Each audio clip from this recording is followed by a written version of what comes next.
All members, we're about to have the morning roll call. All members will report to the floor of the House.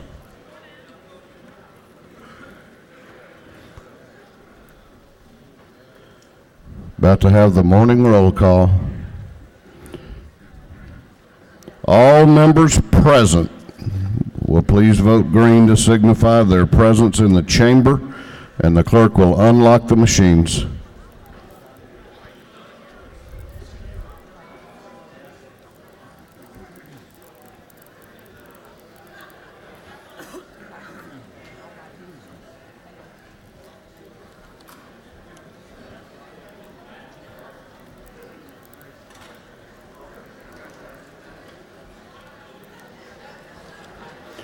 Have all members voted? Have all members voted?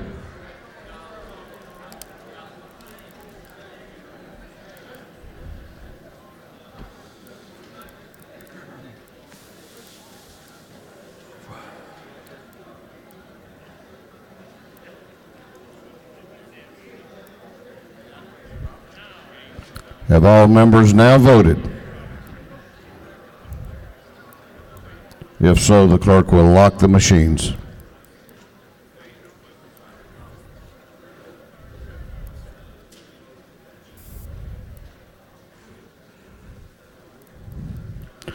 Doorkeepers will please close the doors and keep them closed. Well, good morning. You know, this is better than Christmas Eve to be here today. Y'all agree with me? Legislative Day 30. I thought it would never get here. Let me, before we have the devotion, let me just sort of tell you what the plan is. We've got a few bills on the calendar. I don't see anything that's really controversial. We will not be here past midnight. Whether we are here until midnight will largely be up to the members of this body. So we want to have thorough and exhaustive and complete debate. And if you want to do something a little less than that, then maybe we can go home before midnight. But that's kind of the plan right now. We do not have invite resolutions today. We are going from the devotion right into doing business, and we will stay on our business until we have completed it. So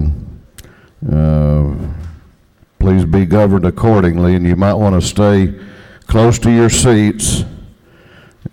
Try to resist as much as possible the lure of the anteroom and all of its temptations out there. There are no voting machines out there. We will have our scripture reading and prayer by the chaplain, after which we will pledge allegiance to the flag of our country. Our chaplain this morning will be introduced by the gentleman from the 108th House District, Representative B.J. Pack. Representative Pack. Thank you, Mr. Speaker. Ladies and gentlemen of the House, it is an honor and a privilege to introduce you to the chaplain of the day, Pastor Johnny Christ. And he is accompanied by his lovely wife, Ann. Pastor Christ is not only a pastor, but he's also the mayor of the city of Lilburn, of which I have the distinct honor and privilege to represent about 98% of. Mayor Christ and his wife have been married. They're college sweethearts, and they've been married for many, many years, and I'll get into that in a little bit. But Mayor Chris is actually from Pennsylvania, and they went to college in Indiana, and decided that it was too cold up there, and they went to get he went to get his doctorate degree in California at the Fuller Theological Seminary in Pasadena. And then he ventured to Atlanta and settled in a little town called Lilburn. They fell in love with a beautiful, beautiful Georgian house that they've restored over the years that looks across the city park. And he also founded the Atlanta Vineyard Church, to which, under his leadership, has grown to and spurned 19 other vineyard churches. In fact, Atlanta Vineyard has been listed among the top 25 church planting churches in the United States. In addition to giving birth to churches, you'd be happy to note that Mayor Chris and Ann are parents of 8 children, 5 sons and 3 daughters. And he asked me to make a special note that 3 of his children are Georgia Tech grads. So I guess today is going to be the second Georgia Tech Day, Mayor Chris. Well, in 2012, he retired from the Atlanta Vineyard Church to focus on a new way to and continue to serving the people of Lilburn. He's full-time mayor. He's very active, and he's great for the city. Without further ado, I give you Pastor Johnny Christ.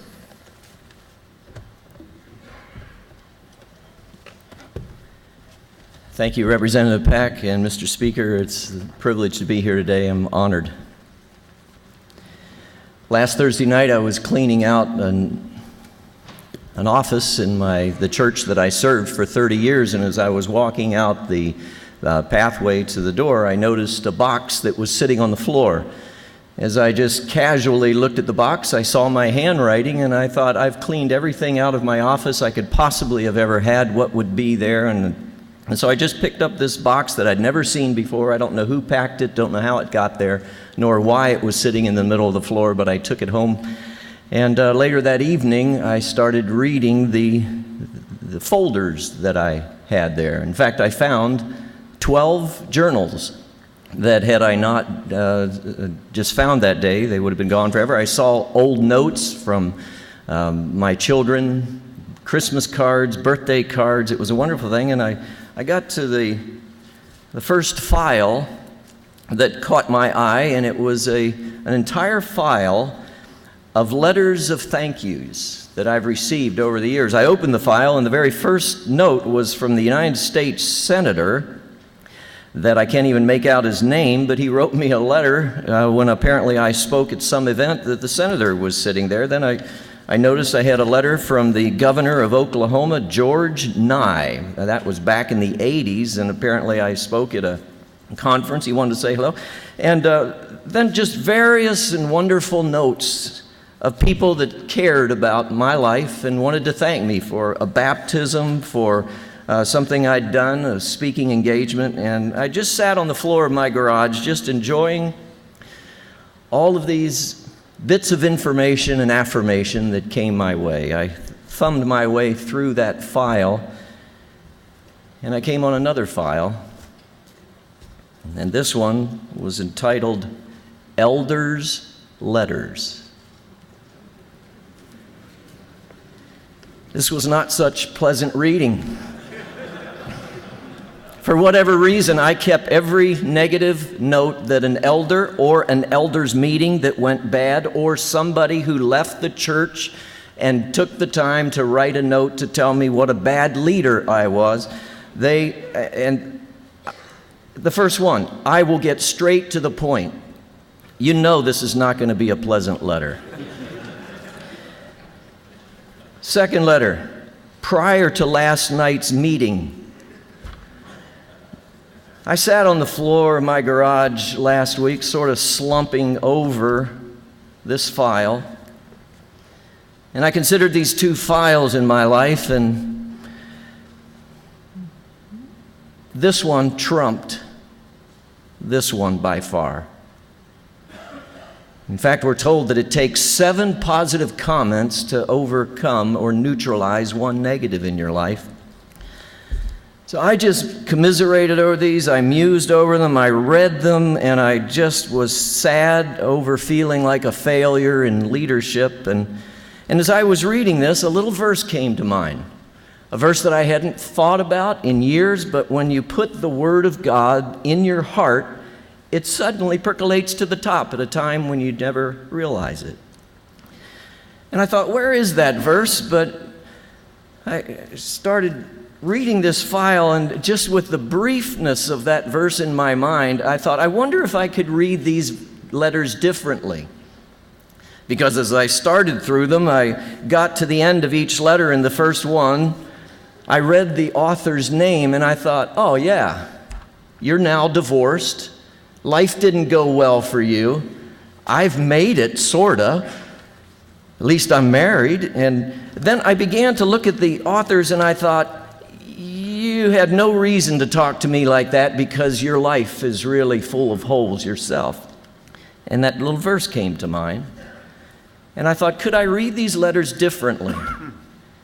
Could I understand criticism in an entirely different light? And so I thumbed through a commentary, and I found this text taken from the book of 2 Samuel, a text that probably none of us have read in a long, long time, or maybe this will be your first hearing. Listen to this. It's about a political leader, the king, King David. 2 Samuel chapter number 16, beginning at verse 5. When King David came from Bahurim, there came out a man from the family of the house of Saul. Saul was the rival trying to take King David's leadership position.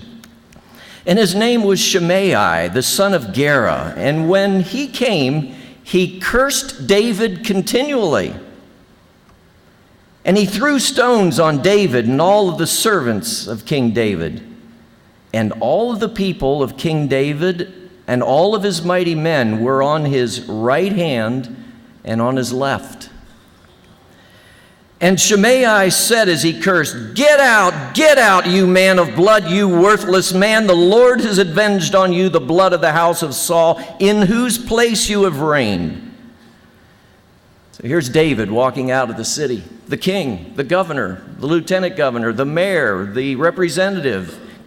And he's got his people on both sides, and standing on a little hill is this man Shimei, and the text will tell us soon that he's throwing rocks, he's cursing his leadership gift, and he's throwing dust. And David needs to learn at this point how to handle criticism. He is rightfully the leader, but all of the adversaries are trying to defrock him and vote him out. And Abishai, the son of Zeruiah, said to the king, this is a good way to deal with your detractors. Why should this dead dog curse my lord the king? Let me go over and cut off his head.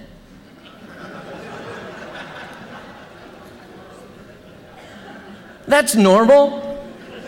You said something bad about me, off with your head. I'll destroy your life. I'll destroy your reputation. You have no place to give me those kind of remarks. But the king said, what do I have to do with you?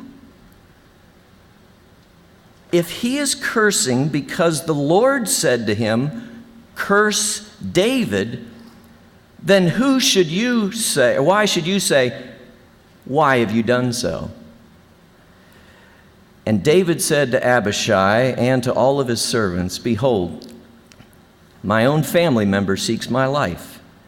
How much more now may this Benjamite seek me today? Leave him alone and let him curse, for the Lord has told him so.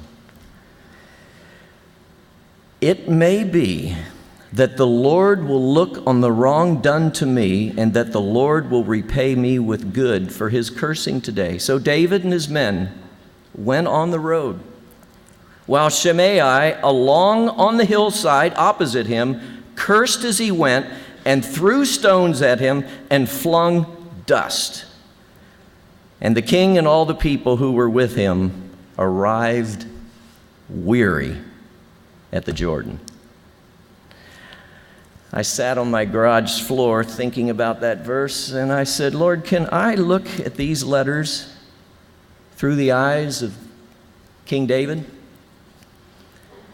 Is there potentially truth of what these elders or church members that left my church over the years as I was trying my hardest to be a leader? Is there truth in this? Would you open my eyes to be able to learn rather than simply discard anybody who speaks ill of me? I sat on my garage floor for an hour trying to find that maybe God was wanting to teach me about leadership all those years ago, and I constantly dismissed anybody who spoke poorly of me. You know, it happens to people in leadership all the time. You get hard. Regardless of your area of work, no matter what we do, we'll be criticized. If you don't do anything, you'll be criticized. If you take criticism to heart and respond with explanations, you'll be called defensive. If you give in to criticism, you'll be indecisive. If you ignore criticism, people say you're out of touch.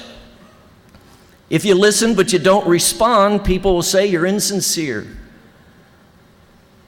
Along the way, 30 years of leading, I've learned a few things about criticism and about being spoken poorly of, and I'd like to share 3 of my life lessons with you.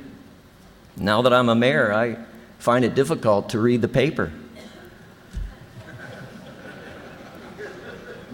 I'm pretty broken inside. I need affirmation. I need somebody to say in my life, "Good job, Johnny. I appreciate what you've done." And boy, that's not what happens at a municipality level. I'm sure it must be very different here. You are all very loved. And here are the 3 things I've learned. Firstly, I've learned that leadership comes with pain and rejection. It's part of what we signed up for. If you work in an office all day, in some kind of manufacturing plant all day with loud machinery, you will have a hearing problem. If you drive NASCAR, you will get in a wreck. If you're a leader, you will get criticized.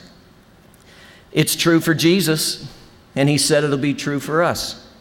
There are no exceptions. If you lose the ability to be hurt, you'll lose the ability to lead. Secondly, I've learned not to be afraid when criticism hurts and I have to express it. My poor wife, Ann, gets an earful when I come home from the office in a day's time. I have to express how, rather than write people off and just say, "Forget you, you've written something bad about me. In fact, you even put it in the paper, or now we can see it broadcast, and I want to just off with your head." Rather, I want to be in a place where I could say, "You know, I hear what you're saying, and I don't know how to respond right now, but thank you for helping me to grow in my leadership abilities." And thirdly, I've learned this lesson. I want to hold my friends close, but I want to hold my enemies closer.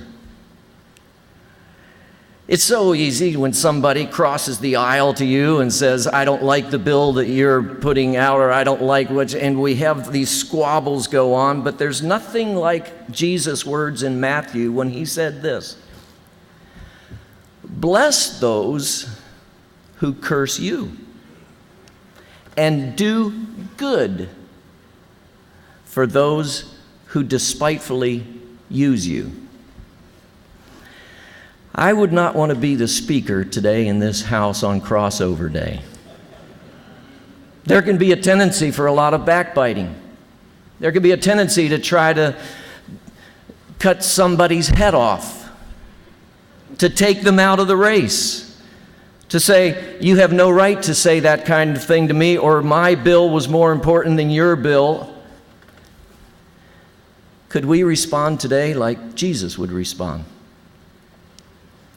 And to receive the criticism you'll receive as a result of what you're doing today. And to be able to respond with a Christ-like attitude that says, "I've just been cursed. Fortunately, no rocks have come on my head." Maybe. No dust has been thrown on me. But boy, it hurt. But I'm not going to write you off. It's my prayer for this house today that we would find a new way to relate to one another as the Christian community with love and respect and grow through criticism. Will you stand with me, please, and let's pray.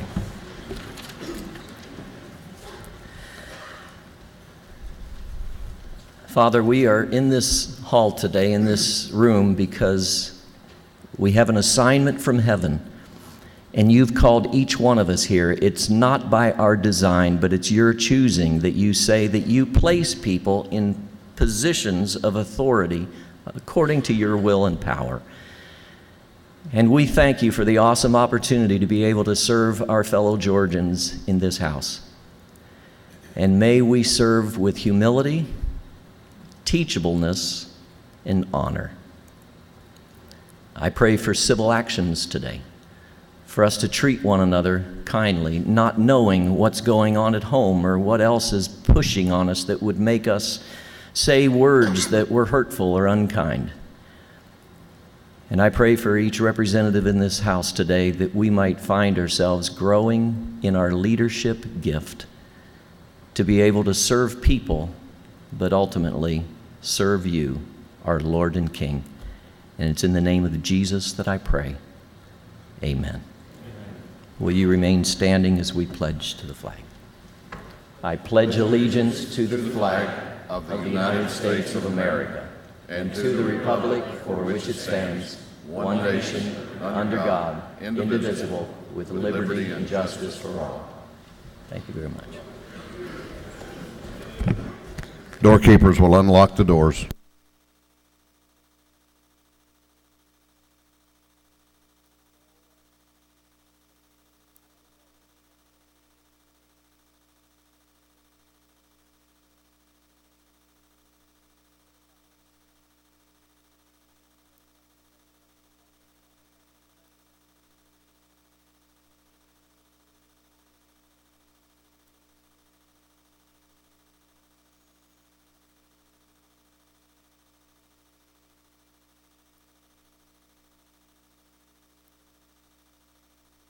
Chair recognizes Chairman Sims, the chair of the Committee on Information and Audits. Thank you, Mr. Speaker. Your Committee on Information and Audits has read the proceedings of the previous legislative day and found them to be correct. Chairman Sims, the chair of the Committee on Information and Audits, reports that the journal of the previous legislative day has been read and found to be correct. Is there any objection to the confirmation of the journal? The chair hears none, and the journal is confirmed. The clerk will read the resolution establishing the order of business for the day. Mr. O'Neill, the 146 minutes following be established as the order of business during the first part of the period of unanimous consents. Introduction of bills and resolutions. First reading and reference of bills and resolutions. Second reading of bills and resolutions. Reports of standing committees. Third reading and passage, uncontested local bills, morning orders, rules, calendar, privilege resolutions, through the resolution establishing the order of business for this legislative day. Is there any objection to the adoption of the resolution establishing the order of business for the day? The chair hears none, and the resolution is adopted. First reading of bills and resolutions. The clerk will read. House Bill 546, Representative Beverly, the 143rd. The bill will be entitled Amendment Title 31 relating to general provisions relative to health.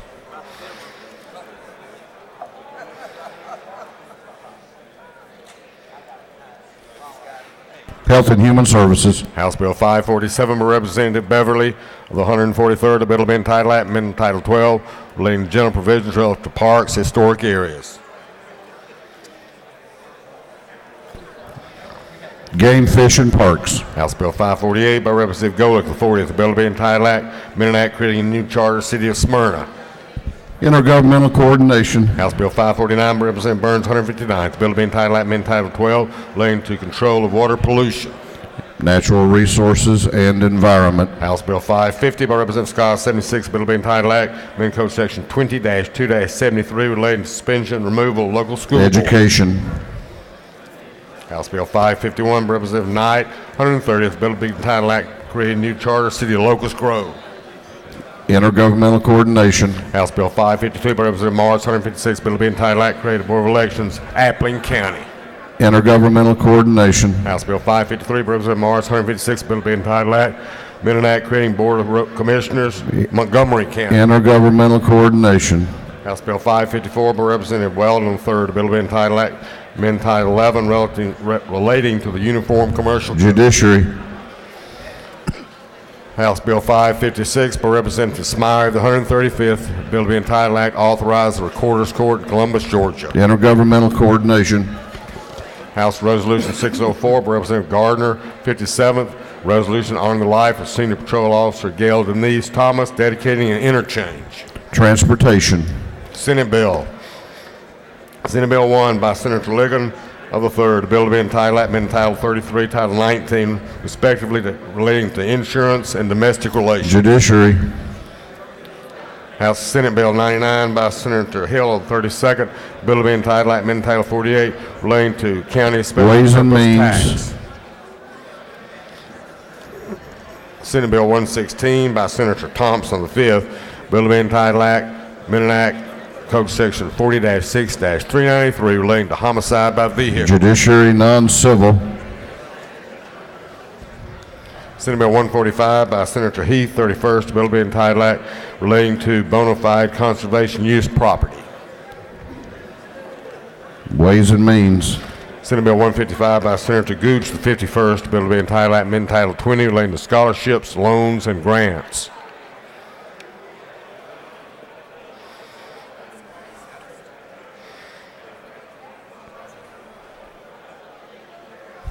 Higher Education. Senate Bill 163 by Senator Ligon of the 3rd, bill to be entitled Act, amending Title 49 relating to medical assistance. Health and Human Services. Senate Bill 181 by Senator Bethel of the 54th, bill to be entitled Act, amending Code Section 143 relating to American History Month. State Planning and Community Affairs. Senate Bill 185 by Senator Stone, 23rd, a bill to be entitled Act, amending Title 11 relating to secured transactions. Insurance. Senate Bill 204 by Senator Cowser of the 46th, bill to be entitled Act, amending Code Section 5634 relating to judgments and rulings. Judiciary Non-Civil. Senate Bill 207 by Senator Albers, 56, bill to be entitled Act, amending Title 42 relating to probation of first offenders. Judiciary Non-Civil. Senate Bill 212 by Senator Mullis, 53rd, a bill to be entitled Act, amending Title 20 relating to competencies core curriculum. Education. Senate Bill 216 by Senator Carter of the 1st, a bill to be entitled Act, amending Title 26 relating to pharmacies. Health and Human Services. Senate Bill 224 by Senator Golden the 8th, a bill to be entitled Act, amending Title 10 relating to the Seed Capital Fund. Ways and Means. Senate Resolution 378 by Senator Mullis, 53rd, proposing amendment to the Constitution, provide General Assembly may provide by law for dedication of revenues. Appropriations. Through the first readers.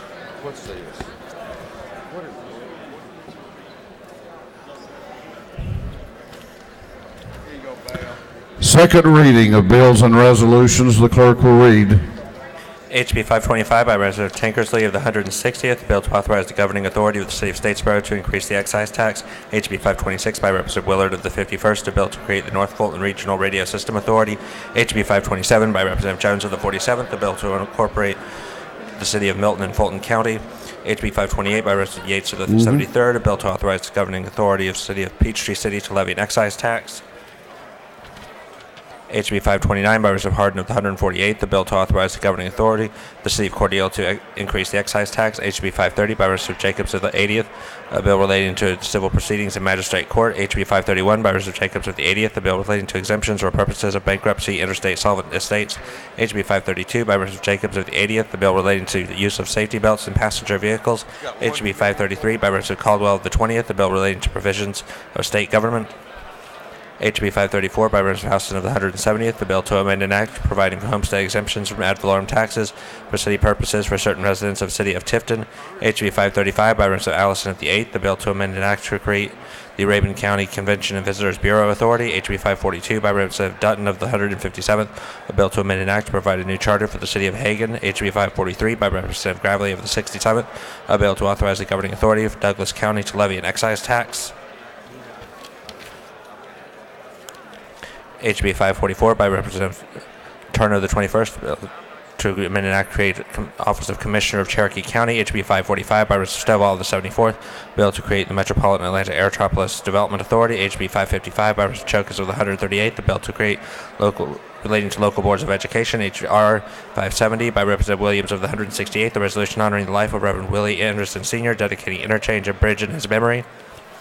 Senate Bill 76 by Senator Jackson of the 2nd, a bill relating to veterans' benefits. Senate Bill 96 by Senator Mullis of the 53rd, a bill relating to solicitors general of state courts. Senate Bill 101 by Senator Gann of the 47th, a bill relating to buildings and housing, crimes and offenses, game and fish, professions and businesses. Senate Bill 156 by Senator Tolleson of the 20th, a bill relating to definitions relative to surface mining. Senate Bill 160 by Senator Gann of the 47th, a bill relating to verification of new employee eligibility, applicability, rules, and regulations. Senate Bill 168 by Senator Tippins of the 37th, a bill relating to bonds and relating to contracts for public works, contracting bidding requirements.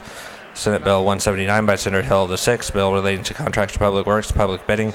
Senate Bill 193 by Senator Cowsert of the 46th, bill relating to enforcement of duty of support. Senate Bill 194 by Senator Mullis of the 53rd, bill relating to powers and duties of the Department of Natural Resources relative to historic preservation and promotion. Senate Bill 195 by Senator Hofstetler of the 52nd, a bill relating to student health and elementary secondary education. Senate Bill 209 by Senator Wilkinson of the 50th, a bill relating to electronic transactions. Senate Bill 218 by Senator Gooch of the 51st, a bill relating to dimensions and weight of vehicles and loads, through second readers. Reports of standing committees, the clerk will read. Representative Sims, 169, Chairman Committee on Intergovernmental Coordination, submitted following report. Mr. Speaker, Committee on Intergovernmental Coordination has had a consideration following bills of the House and Senate. Instruct me report same back to House following recommendation. House Bill 233, 470, 476, 514, 541 do pass. Senate Bill 182, 183 do pass. Respect submitted Representative Sims, Chairman Representative Smith, 70th. Chairman Committee on Natural Resources and Environment submitted following report. Mr. Speaker, your Committee on Natural Resources and Environment has had a consideration following resolution of the House. Instruct me report same back to House following recommendation. House Resolution 532 do pass. Respect submitted Representative Smith, Chair, through the committee reports. Yes, sir.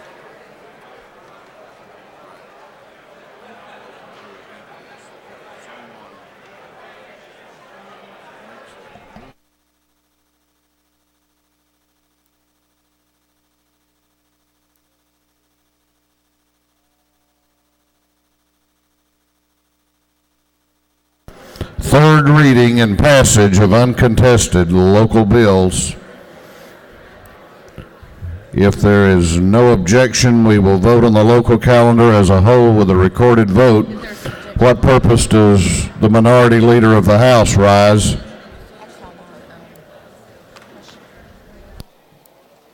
Speaker, I'd like to ask... Now wait just a minute. She is yielding. Let me see if I understand. I recognize the minority leader first because her light was on first. She is yielding to Representative Thomas. Is that correct? That is correct. Chair recognizes Representative Thomas. For what purpose do you rise? Mr. Speaker, I rise to ask that House Bill 541 be voted on separately in the local calendar. The lady has moved that House Bill 541 be voted on separately and removed from the local calendar. Is there objection? There is objection. Does the lady move? The lady moves. The question before this House will be whether to remove House Bill 541 from the local calendar and have it voted on separately. What purpose does the minority leader rise? Thank you, Mr. Speaker. Of parliamentary inquiry. State your inquiry. Is it not true that unlike that HB 541 is a bill that requires a 2/3 majority, the remaining bills that are to be considered do not require such a high threshold, and that is why we're asking that bill be moved to be considered separately? I don't know your motive, but House Bill 541 does require a constitutional majority. Thank you, sir. What purpose does Representative Bell rise? She waves. What purpose does the Majority Caucus Whip, Representative Lindsay, rise? Thank you, Mr. Speaker. Is it not true that the purpose of trying to separate this bill out is for certain elements within this body to violate a long-held rule in terms of supporting local legislation being offered by local delegations, and that those of us who wish to preserve the long-standing rule regarding showing deference to local legislation offered by local delegations should vote no on this motion to remove from the local calendar? If the gentleman so states, and we're not going to debate this, I'm going to recognize one more member. Chair recognizes, well, I'm sorry. For what purpose does Representative Flood rise? Parliamentary inquiry, Mr. Speaker. State your inquiry. Mr. Speaker, isn't it true that we have on more than one occasion, more than 2 or 3 occasions in this body, voted against bills that came to this floor with the majority local delegation support? I'm sure the gentleman believes that to be true. All right, the question is now before this body. All those in favor of removing House Bill 541 from the local calendar and voting it separately will vote yes. Those opposed to removing the bill will vote no, and the clerk will unlock the machines.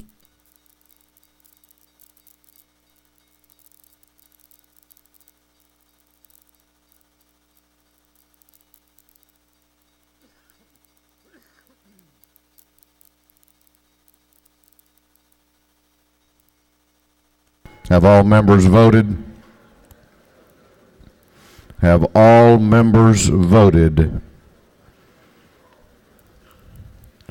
If so, the clerk will lock the machines on the lady's motion that House Bill 541 be removed from the local calendar and voted separately. The ayes are 53, the nays are 106. The motion has failed. We will now vote on the local calendar. One of the measures on the local calendar relates to homestead exemption and requires a recorded 2/3 roll call vote for passage. If there's no objection now, we will vote on the local calendar as a whole with a recorded vote. Hearing none, it is so ordered. What purpose does Representative Thomas rise? A parliamentary inquiry. State your inquiry. Is it not true that those who want to support us pulling that bill off and those who know that this House Bill 441 is a bill that would negatively impact the services in Fulton County would help us and vote no? If the lady so states, what purpose does Representative Randall rise? Mr. Speaker, I rise to request that several of my bills be taken out of this mess off of this calendar. I'm afraid that Bibb County might have a few issues because of no fault of our own. So I'm requesting HB 4. Are you making a motion, yes, Representative? Sir. What is your motion? I move that House Bill 470 be removed from the local calendar and voted on individually. The lady's motion is that House Bill 470 be removed from the local calendar and voted separately. Is there objection? There is objection. Does the lady move? I move. The lady moves. The question before this House is whether to remove House Bill 470 from the local calendar and have it voted separately. All those in favor of the motion will vote aye. Those opposed will vote no, and the clerk will unlock the machines.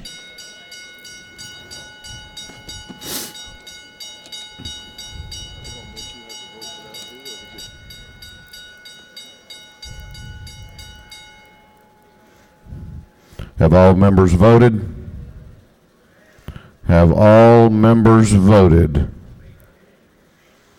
If so, the clerk will lock the machine on the lady's motion that House Bill 470 be removed from the local calendar and voted separately. The ayes are 52. The nays are 105. The motion has failed.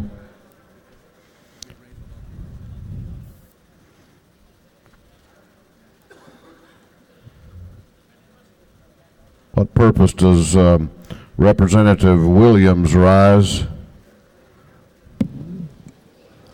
I'd like to make a motion, Mr. Speaker. State your motion. Since I'm so far away from everything and all we want to do is move from corporate limits, I'd certainly like to get House Bill 476 voted on separately.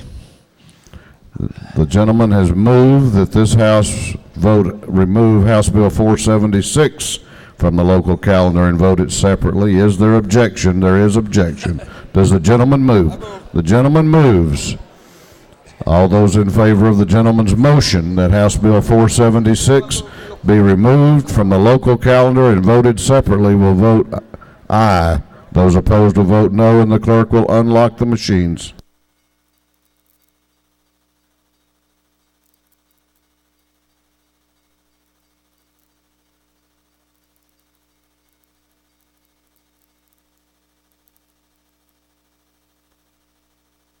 Have all members voted? Have all members voted? If so, the clerk will lock the machine on the gentleman's motion that House Bill 476 be removed from the local calendar and voted separately. The ayes are 54, the nays are 107. The motion has failed.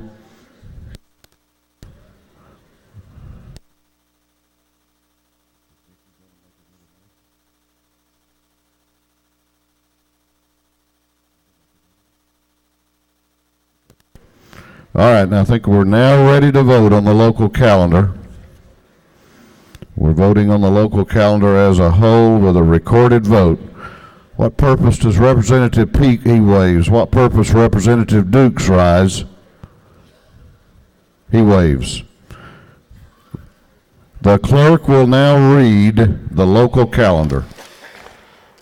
House Bill 233 by Representative Dukes, 154th, Dougherty County. House Bill 470 by Representative Randall, 142nd, Bibb County. House Bill 476 by Representative Williams, 168th, Liberty County. House Bill 514 by Representative Randall, 142nd, Bibb County. Senate Bill 182 by Senator Lucas of the 26th, Hancock County. Senate Bill 183 by Senator Lucas of 26th, Hancock County. House Bill 541 by Representative Jones, 47th, Fulton County. Local legislation with Senate changes. Agree to Senate substitute or amendment. Requisite delegation signatures obtained. House Bill 273 by Senate floor substitute by Representative Randall, 142nd, Bibb County, through the local calendar. Is there any objection to the previous question being ordered on the local calendar? The chair hears none. The previous question is ordered. Is there any objection to agreeing to the report of the committee, which was favorable to the passage of the bills? The chair hears none. The report of the committee is agreed to. Shall the bills on the local calendar now pass? All those in favor of the passage of the bills will vote yes. All those opposed will vote no, and the clerk will unlock the machine.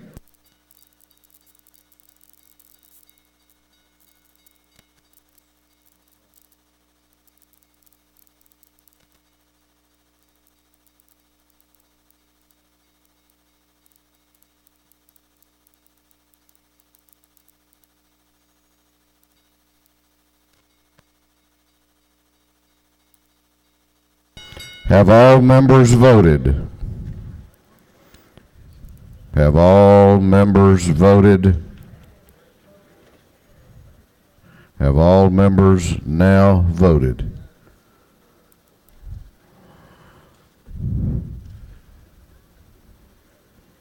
Have all members voted?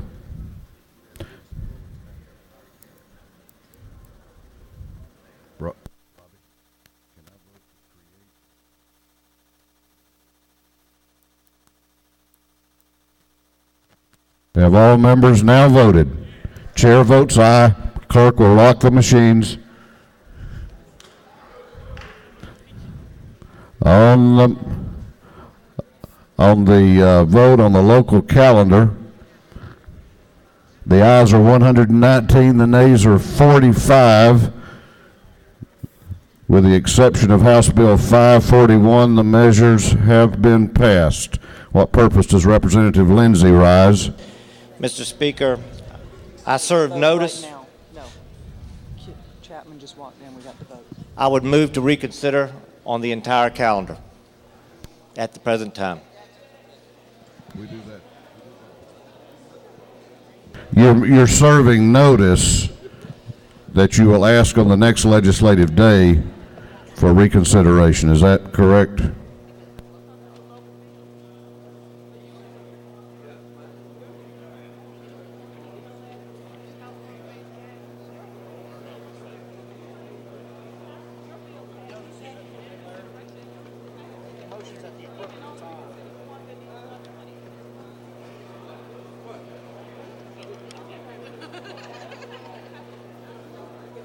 Oh, man. I can't do it. Mr. Speaker, I serve notice at this time of my intent to move to reconsider House Bill 273, House Bill 541, Senate Bill 183, Senate Bill 182, House Bill 514, House Bill 476, House Bill 470, House Bill 233. Gentleman has that right, and that motion will be taken up on the next legislative day.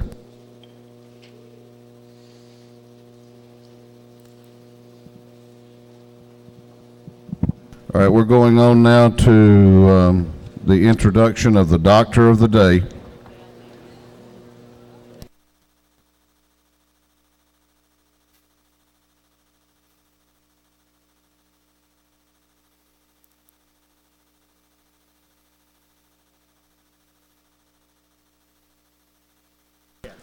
The House will be at order. The House will be at order. Step back.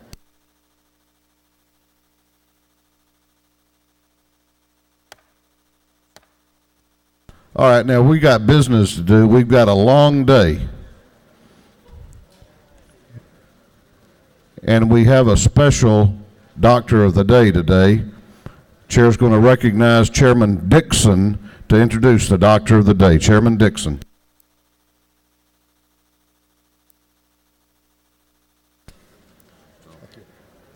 Thank you, Mr. Speaker.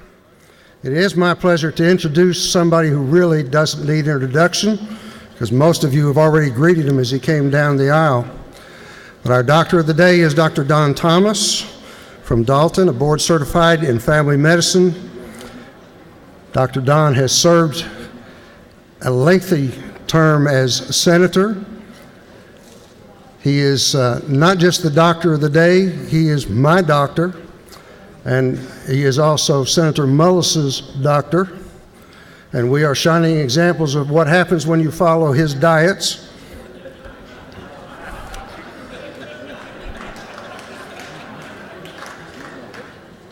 It is a pleasure for me to introduce to you Dr. Don. Dr. Don has 8 children, and he managed to arrive safely today because one of those children, his daughter Joy, drove the car to get him down here.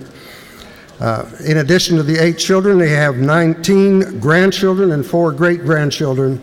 Ladies and gentlemen, would you welcome Dr. Don Thomas?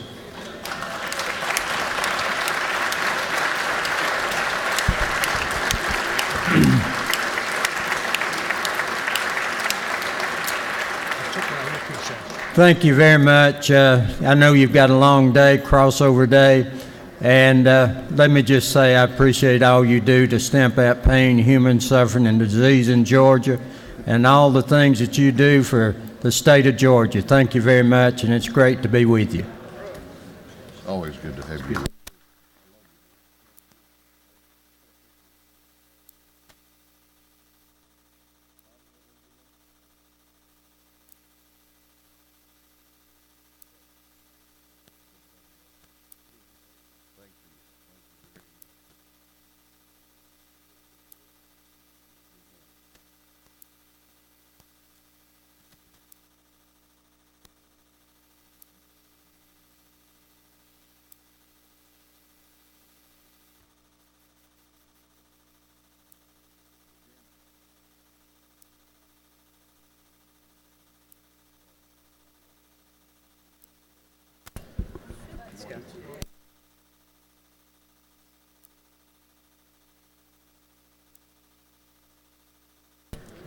We're on to morning orders. Those with morning orders that have signed up, please come down to the front.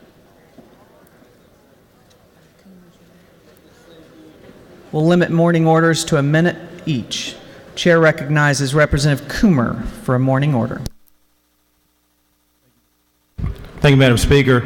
As many of you recall, on January 30th, my hometown of Daresville, Georgia, was hit by an EF3 tornado. We have had an extreme outpouring of support and help from all around this state and this country. And I think the group that traveled farthest to help us is a group from Northern Michigan University. They've been here with us about 10 days helping in the cleanup effort. And they're down here today to see our state capitol. And hopefully they'll get some education and take it back to Michigan and tell them how to run their state up there a little better. But I want to welcome the folks from Northern Michigan University who are here in the yellow shirts up on the top row there. If you would help me recognize them.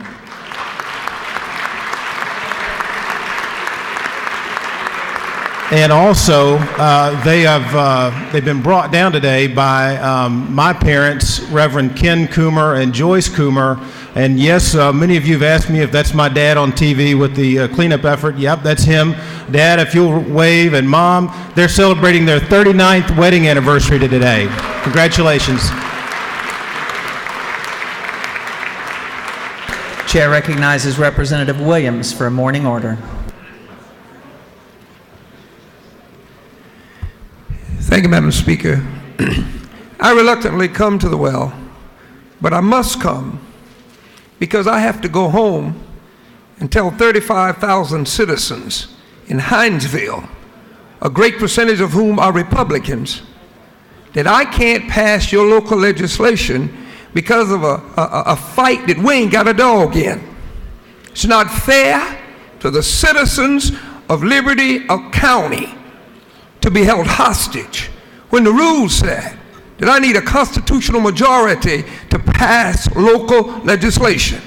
Now, I voted yay on that last vote because I was voting for my folk. I went along with the procedure. It is not fair, it's not right, and if you consider Liberty County not a part of Georgia, then you can accept this. But it stops on my street today, but your street's coming. That's not right. It's an abuse of power. It's disrespect for citizens of Liberty County. Chair recognizes Representative Benton for a morning order. Thank you, Madam Speaker. I have a group of students here today from West Jackson Middle School.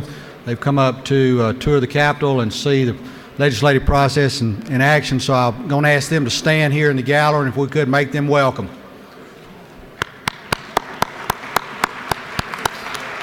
Thank you, Madam Speaker. Chair recognizes Representative Waits for a morning order.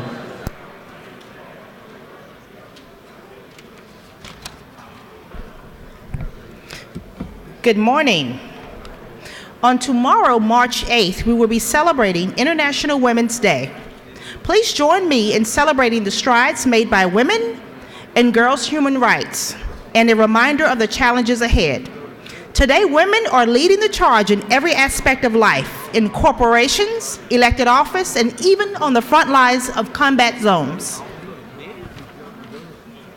Sex trafficking of women and children is a multi-billion-dollar industry and is often linked to organized crime, pornography, and other types of human trafficking. Victims of human trafficking experience devastating physical, mental, and spiritual harm, often suffering from sexually transmitted diseases, forced abortions, sterility, chemical dependence, and other horrific injuries. Last month, the end of February, the U.S. Congress took a critical step in combating this problem by voting for the reauthorization of the Voting Violence Against Women Act, first passed in 1994 to protect victims of domestic violence, dating violence, sexual assault, and stalking. And I want to personally thank my own representative, Congressman John Lewis, and both senators for doing the right thing by voting for Violence Against Women's Act. Thank you, Mr. Speaker. Chair recognizes Representative Neal for a morning order. Thank you, Madam Speaker. Ladies and gentlemen of the House, today is Georgia Justice Project Day at the Capitol. There are some folks in the gallery from Georgia Justice Project. If y'all would stand. The Georgia Justice Project has been operating in Georgia for some 25 years. They have a comprehensive suite of services coupling holistic legal defense and social services with advocacy support. They do a great job for us in Georgia. We're glad that you're here today. I have a resolution commending them and recognizing today as Georgia Justice Project Day. If you would like to sign this resolution, I'll have it up front. Come see me. And again, thanks for being here. Would y'all make welcome and thank Georgia Justice Project for being with us today.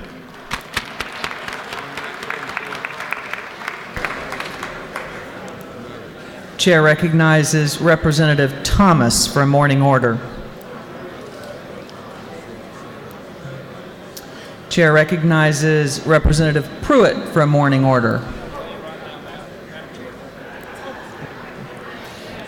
Representative Thomas for a morning order. Thank you, Madam Speaker. I rise today to acknowledge some dynamic young people from my area that are at the Capitol today in the gallery.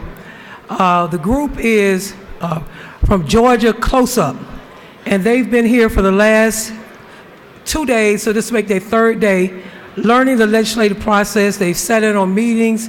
They're now seeing one of the most dynamic days, which is crossover day.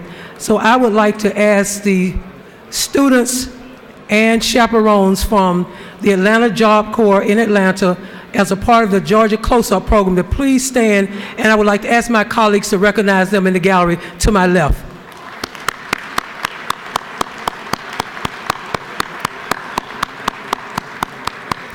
Thank you so much.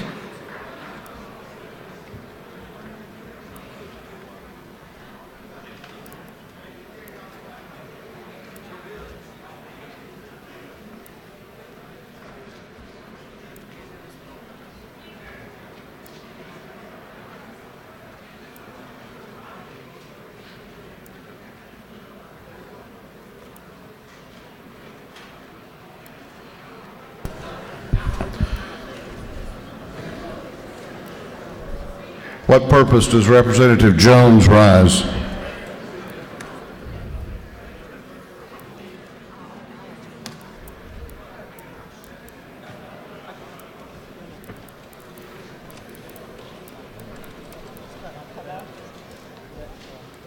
Speaker. I recognize you. It's just a microphone issue. That's okay. Thank you, Speaker. I can't. Parliamentary inquiry, Speaker. State your inquiry. Is it not true that Rule 22 only requires a speaker of a vote on a constitutional issue if it lacks one vote to pass? The speaker has the prerogative of voting to make or break a tie or make a constitutional majority. And I again ask, is it not true that the exact quote from Rule 22 says, but in all cases where a constitutional vote is Are you required? are you making a motion, or what are you doing? It's an parliamentary inquiry, sir. At the time the speaker voted, there were 119 votes on the machine. The speaker had the absolute right to cast the 120th vote. Thank you, Speaker. That answers your inquiry. It does, sir. Have a good day. What purpose does Representative Quick rise? She waves. What purpose does Representative Spencer rise? He waves.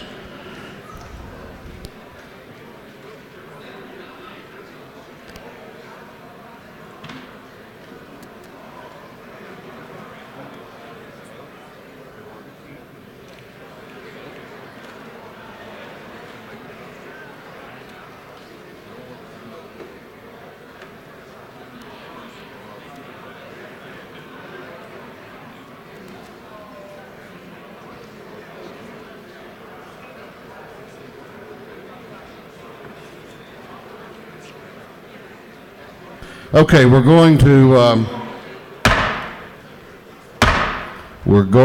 on to the rules calendar. Going to the rules calendar. This House will be in order.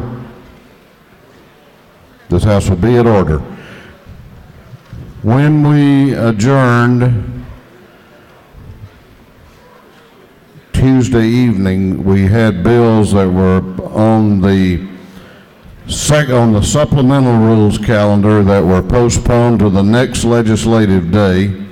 We also had one measure on the first rules calendar, that being House Bill 1, which was postponed to the next legislative day.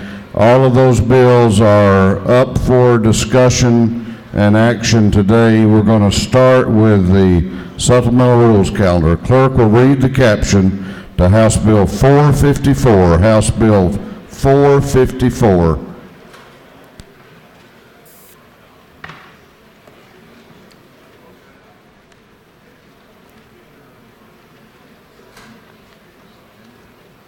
House Bill 454 by Representative Martin on the 49th. The bill will be entitled Act amending Code Section 451275 relating to contents and form of the budget report so as to require certain items to be included in the tax expenditure review.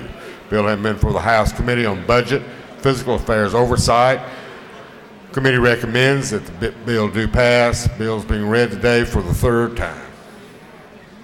And sometime today we'll... Chair recognizes Chairman Martin to present the bill. Thank you, Mr. Speaker. Ladies and gentlemen, I bring to you today House Bill 454, which adds 4 items to the tax expenditure report of the state of Georgia to provide a more open and honest process by which we can look at those expenditures. The 4 items it adds is a description of the objective of the tax expenditure, the relevant information in determining the implementation's effect on the tax system, an analysis of the tax expenditure itself, and an analysis of persons, corporations, and entities benefiting. Ladies and gentlemen, if you're interested as I am and as our constituents are in more open, honest process in regards to our tax credits and exclusions, you'll join myself and my co-authors, Leader Abrams and the Majority Whip, Ed Lindsay, and I ask for your favorable consideration of House Bill 454. Mr. Speaker, if there are no questions, I'll yield the well. There are no questions, and the gentleman has yielded the well. Is there any objection to the previous question being ordered on House Bill 454?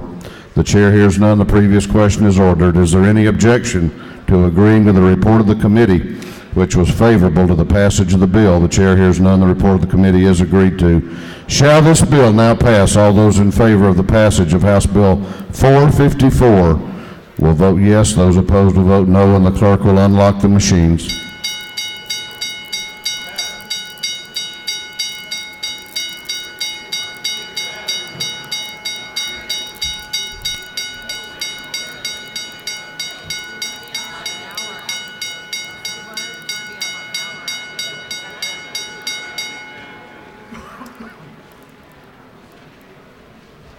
Have all members voted?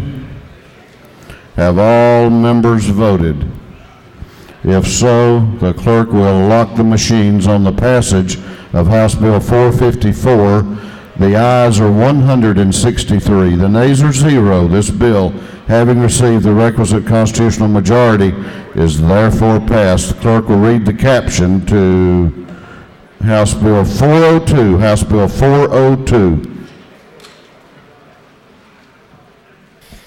House Bill 402 by Representative Stevens, 164th, a bill to be entitled Act amending Title 12 relating to coastal waters, beaches, and sand dunes so as to revise various provisions relative to shore protection and coastal marshlands protection. Bill has been for the House Committee on Natural Resources and Environment. The committee recommends the bill to pass by way of a committee substitute. This bill is being read today for its third time. Chair recognizes Chairman Stevens to present the bill. Thank you, Mr. Speaker. Ladies and gentlemen of the House, House Bill 402 applies only to coastal Georgia.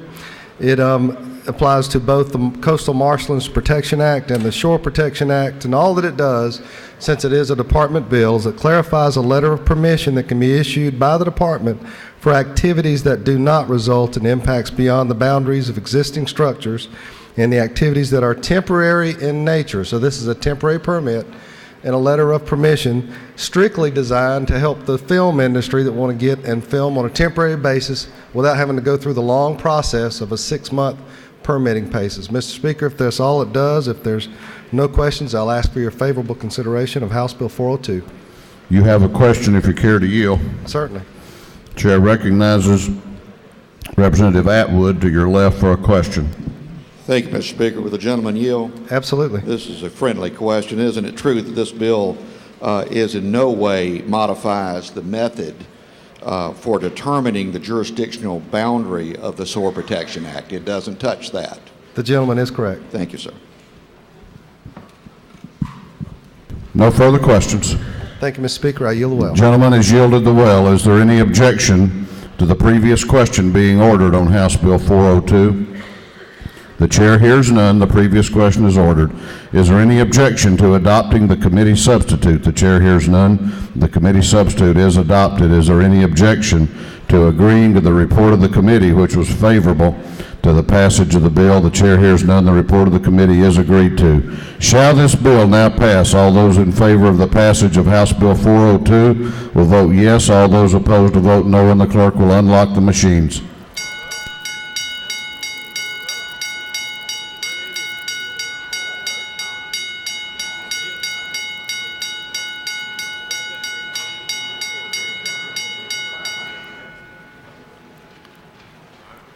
Have all members voted? Have all members voted? If so, the clerk will lock the machines on the passage of House Bill 402. The ayes are 160, the nays are 0. This bill, having received the requisite constitutional majority, is therefore passed. Clerk will read the caption to House Bill 238. House Bill 238. House Bill 238 by Representative Maxwell, 17th. Bill to be entitled Admin Code Section 474-101 relating to retirement benefits payable under the Public School Employees Retirement System. Bill having been for the House Committee on Retirement. The committee recommends this bill to pass by committee substitute. Bill is being read today for its third time. Chair recognizes Chairman Maxwell to present the bill. Chairman Maxwell. Thank you, Mr. Speaker. And ladies and gentlemen of the House, what the clerk just read is not what this bill actually does, if you'll look. PSERS, Personal Public School Employee Retirement System. That was a little bill I dropped that wasn't going anywhere, and we needed to find a vehicle to help the firefighters this year. They came to me. So what this bill actually does, if you look at 236, we are asking for a dues increase for our firefighters associations from $15 a month to $25 per month. They come to me and asked me to try to find a way to get that through this year. There's a letter that's hitting your desk now from the trustees, the Georgia Firefighters Pension Fund. They're in full support of this. I've got groups of letters here from different chiefs and from different associations. When they came to me, they said they were willing to cut their own wood. This is a fund that's self-sustaining, and they're asking for this increase. They haven't had a dues increase since 1988. So with that, Mr. Speaker, I would ask for favorable consideration and yield the well if there are no questions. There are no questions. Thank you, Mr. Speaker. Appreciate your Gentleman has yielded the well. Is there any objection to the previous question being ordered? The chair hears none. The previous question is ordered. Is there any objection to adopting the committee substitute? The chair hears none. The committee substitute is adopted. Is there any objection to agreeing to the report of the committee, which was favorable to the passage of the bill? The chair hears none. The report of the committee is agreed to. Shall this bill now pass? All those in favor of the passage of House Bill 238 will vote yes. All those opposed will vote no, and the clerk will unlock the machines.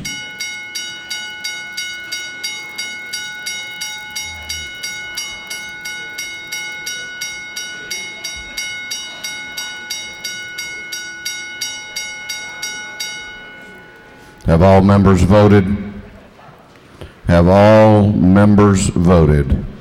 If so, the clerk will lock the machine on the passage of House Bill 238. The ayes are 163, the nays are 0. This bill, having received the requisite constitutional majority, is therefore passed. Clerk will read the caption to House Bill 78. House Bill 78.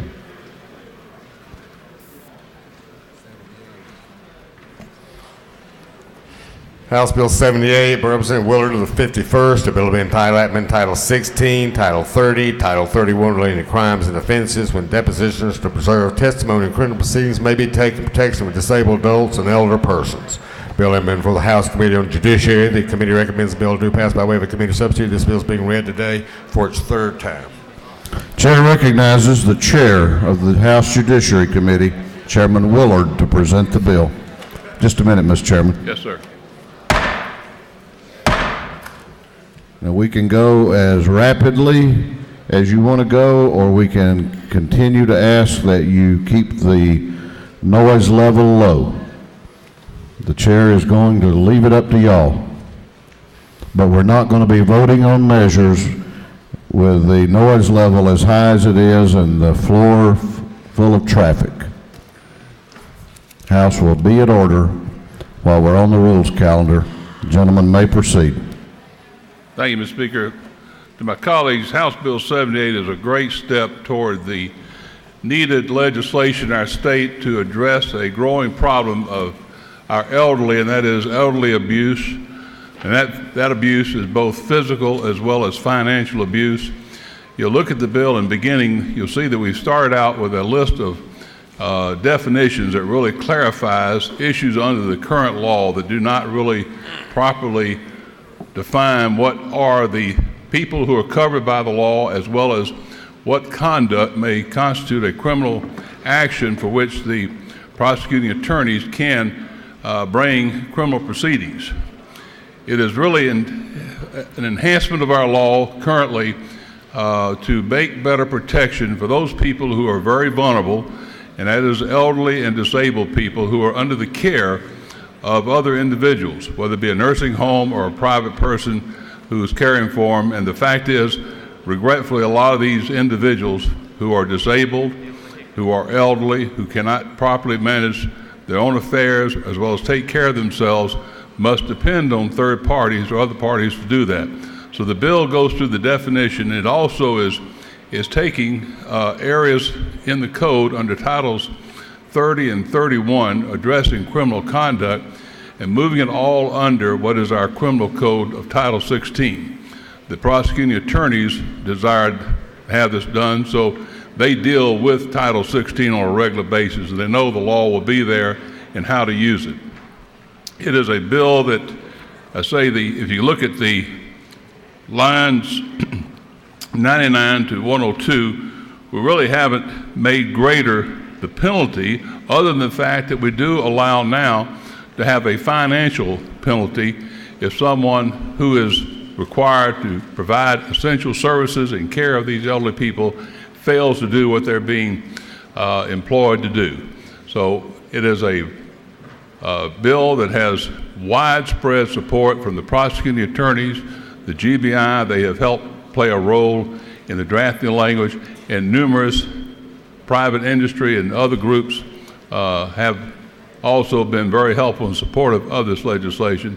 It has universal support. And with that, Mr. Speaker, I'll ask my colleagues to support House Bill 78, and if there's any questions, I'll be happy to answer them.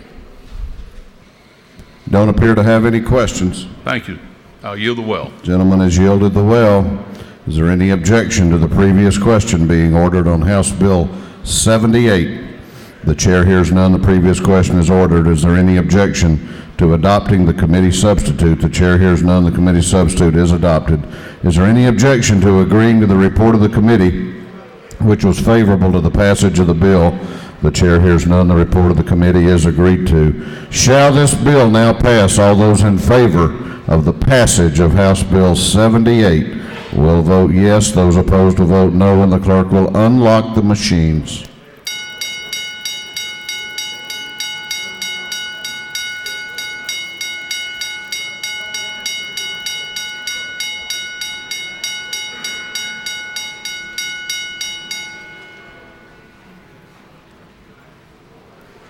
Have all members voted? Have all members voted? If so, the clerk will lock the machine on the passage of House Bill 78. The ayes are 166. The nays are 0. This bill, having received the requisite constitutional majority, is therefore passed. Since the chair had to be away during morning orders, I want to ask you to help me recognize a very distinguished group here today. The Leadership Fannin County group is up in the balcony. I think a few of them are on the floor. Would y'all stand and let us welcome some of my favorite people in the world.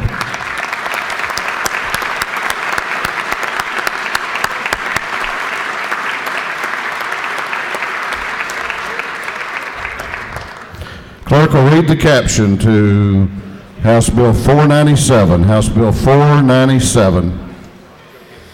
House Bill 497, Representative Tanner of the 9th, bill being entitled amendment Title 52, the Georgia Boat Safety Act, so it revised provisions regarding numbering, registration of vessels, revised application procedures, expiration provisions. Bill had been for the House Committee on Public Safety, Homeland Security. The committee recommends the bill do pass. Bill is being read today for the third time. Chair recognizes Representative Tanner to present the bill. Representative Tanner. Thank you, Mr. Speaker. I bring to you House Bill 497. This is brought forward by myself on behalf of the Department of Natural Resources. This is a streamlined bill that they want to try to streamline the boat registration process. I've talked with the Marine Owners Association and also the Lake Lanier Homeowners Association where I live, and there's been some difficulty in trying to get boats registered and understanding the process if you purchase a boat, when you should register the boat. This clears up a lot of that. It also has a $10 late fee added to registrations not received by the date that they're due. We receive about $9 per boat registration, and that's measured on December 31st of each year for all boats registered in the state of Georgia for boat safety money, and we're missing out on some of those opportunities because of late registrations. It also has a clause that if someone has an incomplete application, that the department only has to hold that for 60 days. Currently, they're having to hold that indefinitely. It's causing an issue, and this would clear that up. Mr. Speaker, I'll be glad to answer any questions that anyone has and ask for favorable consideration. You have no questions. Thank you, Mr. Speaker. I yield the well. Gentleman has yielded the well. Is there any objection to the previous question being ordered? Chair hears none. The previous question is ordered. Is there any objection to agreeing to the report of the committee, which was favorable to the passage of the bill? The chair hears none. The report of the committee is agreed to. Shall this bill now pass? All those in favor of the passage of House Bill 497 will vote yes. All those opposed will vote no, and the clerk will unlock the machines.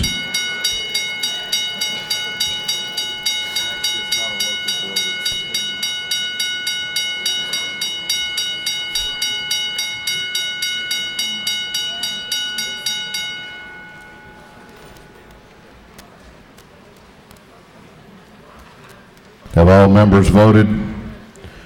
Have all members now voted? If so, the clerk will lock the machines on the passage of House Bill 168.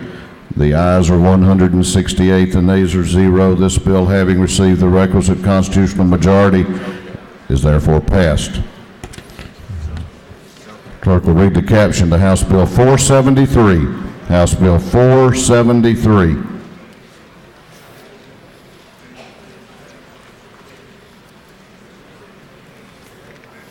House Bill 473 by Representative Welch, 110th, the bill being entitled amendment Title 36 relating to provisions applicable to counties, municipal corporations to add the option of fiscal year contracts.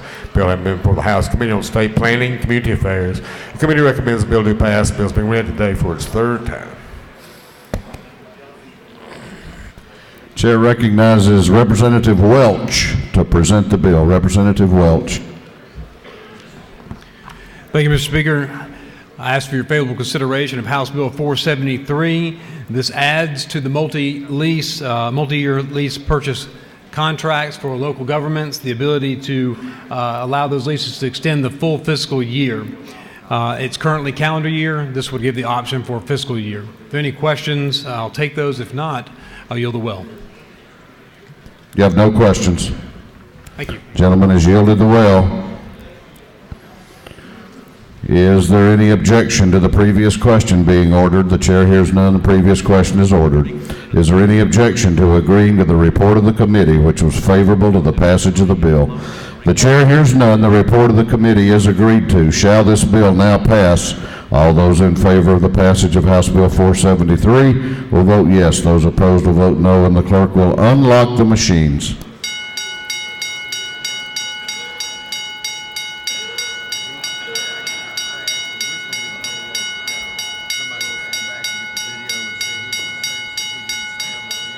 Have all members voted?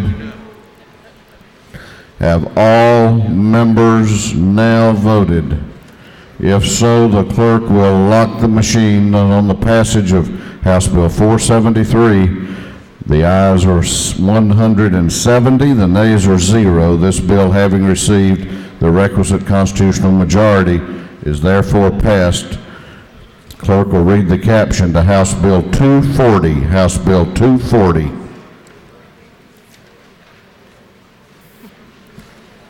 House Bill 240 by Representative Carson of 46, the bill to be entitled Act entitled 49 relating to medical assistance generally, so as to require the Medicaid and Peach Share for Kids reimbursement for certain speech language pathology services.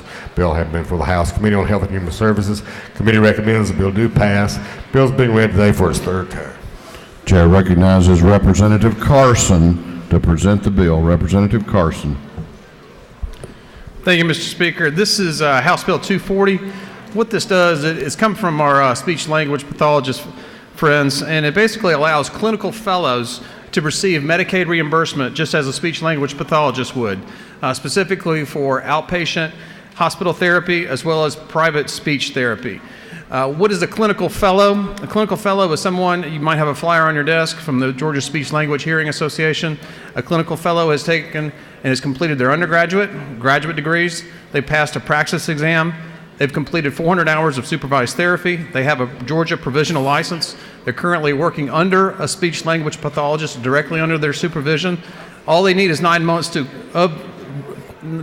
of experience or additional residency to become a full speech language pathologist. This is something that's done in 39 other states, including 4 of our 5 border states, both Carolinas, Alabama, and Florida. If we do this, this would allow clinical fellows that, again, that are providing private practice as well as outpatient hospital therapy to receive Medicaid reimbursement. This was passed out of the Health and Human Services Committee unanimously. It's supported by the Georgia Speech Language Hearing Association, the American Speech Language Hearing Association, Georgia Society of Hearing Professionals. It has bipartisan support here in our chamber. And it's obviously supported by every speech pathologist that I had email you as your constituents. One point to make, we got a fiscal note on this. This does not increase the cost to the state. What we're doing is we're not increasing the number of Medicaid recipients. Okay, what we're doing is, and this is not an expansion of Medicare. What we're doing is expanding the number of providers of these Medicaid services. And with that, Mr. Speaker, I'll yield for questions. You have some questions. I yield. Chair recognizes for a question Chairman Cooper to your right. Thank you, Mr. Speaker. Will the gentleman yield? Yes. Representative, is this bill just simply allowing these fellows to be paid in all the situations in which they work?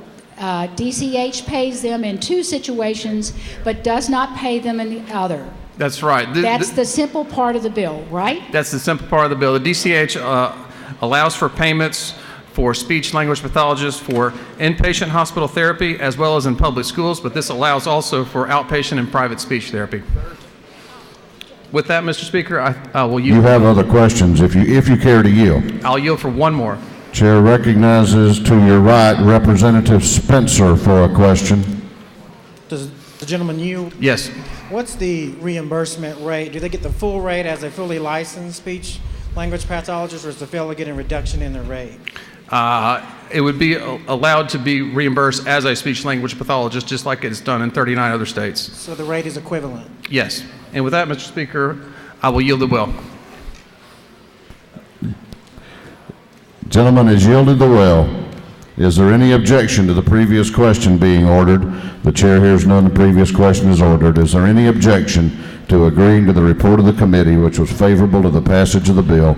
The chair hears none. The report of the committee is agreed to. Shall this bill now pass? All those in favor of the passage of House Bill 240 will vote yes. Those opposed will vote no.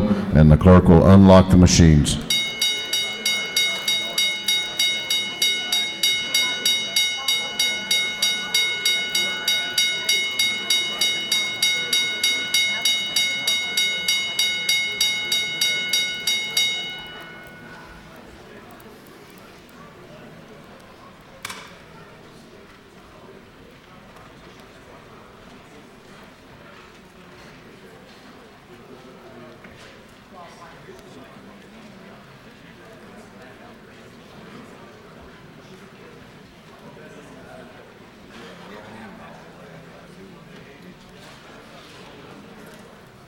Have all members voted?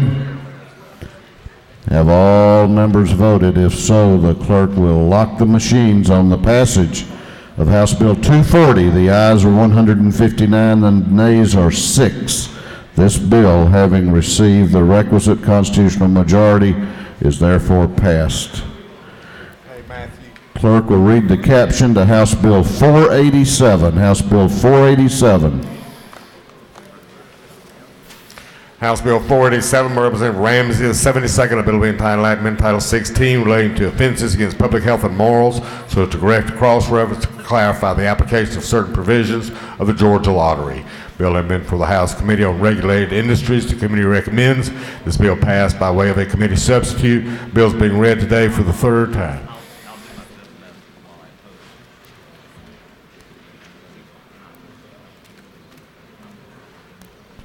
Chair recognizes Representative Ramsey to present the bill. Representative Ramsey.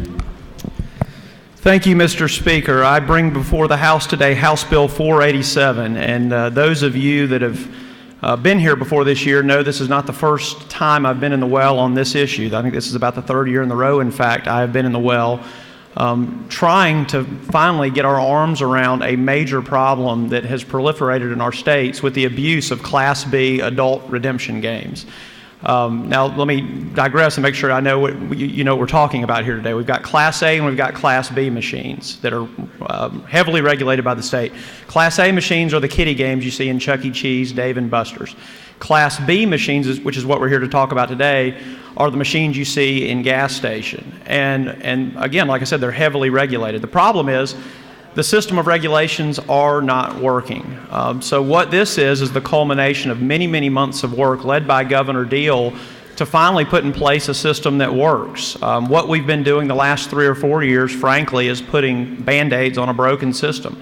A system, I put a couple of news articles out on your desk. You do a LexisNexis search on these machines and hundreds of stories pop up about the casinos, and I'm not kidding when I use that word casinos, that have effectively popped up all over our state in the back rooms of gas stations that have really become hubs of criminal activity. I've got interested in this issue 3 or 4 years ago when my district attorney came to me and talked about the 2 locations in Fayette County where literally in the back room they were operating cash payout operations.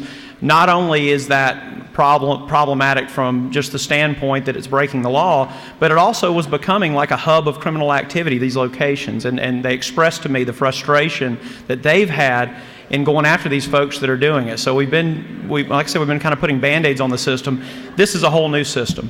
What the bill effectively does, it's a lengthy bill, and frankly 20 of the pages are really technical in nature because we're going to show this was the governor's idea that started last year, and the industry kind of balked at it, moving the regulatory oversight of these machines from the Department of Revenue to the Lottery Corporation. The Lottery Corporation has a built-in incentive to enforce the law because these locations that are paying cash are competing directly with the Georgia Lottery. It's taking dollars out of Hope and putting them in the hands of these lawbreakers that frankly aren't even reporting the cash. We've had stories come up of millions and millions of dollars of cash that's walking out these gas station doors. No taxes are being paid. No laws are being followed. So the first 20 pages of the bill are really moving the code section from the Department of Revenue to the Lottery Corporation. Also, we're putting in place, I think, what I consider to be the tent pole of the bill, a requirement that every one of these Class B machines plug into a centralized monitoring system that's going to allow us to actually track the play and the dollars going through these machines. And we're going to build a firewall between the owners of the machines and the location owners and have independent reporting between the two. That's going to remove the ability to manipulate these reports because you're going to have that firewall there along with the centralized monitoring system that for the first time is going to give us a real chance to engage the law enforcement community and give them some tools to figure out which machines are being operated improperly and which machines are being operated properly. Right now, you and I walk into one of these gas stations, you look at the machine, you're not going to know if it's a properly used machine or an improperly used machine. Now we're going to know if they're not plugged into the system. We'll know just by virtue of that fact that it's being operated illegally. we're putting in some tough new sanctions for licensees that violate the terms of their licensure. Now remember, we have two types of license. That's not going to change in this bill. You have the owner of the machines have a license called a master license, and the location owners, the gas station owners or tenants that have the machines in their store, they have a separate type of license. We're not adding any new licenses. But what we are doing is going to give the state a greater ability to first vet the licensees on the front end, and secondly, when the terms of the licensure is violated, take that license from them and bring some tough financial penalties to bear for folks that would break our state's laws in this area. Also, the bill, I mentioned the Hope Scholarship earlier in the lottery. I think this is going to help the lottery really in three respects. First, we're going to be able to play a little bit of defense by stopping the use of these machines in a more effective manner, which is taking money out of the lottery. The only game in town in our state laws that is allowed to pay cash is the Georgia lottery, legally. Unfortunately, we know that's not happening. If we get the money out of these back rooms and these illegal, that's going to shift some money to the lottery that otherwise is going to these machines. Also, the bill removes the prohibition on lottery tickets as one of the items successful players of these machines may redeem for. Now, those of you that don't know a lot about this area of the law, the winner of the successful players of these Class B adult redemption, first of all, you can't win more than $5 on any play. And second of all, successful players can't redeem for cash. They can't redeem for tobacco and firearms, alcohol. And in 2001, lottery tickets, when we were fighting the issue over video poker on the board, lottery tickets was put in place as a prohibitive item for redemption.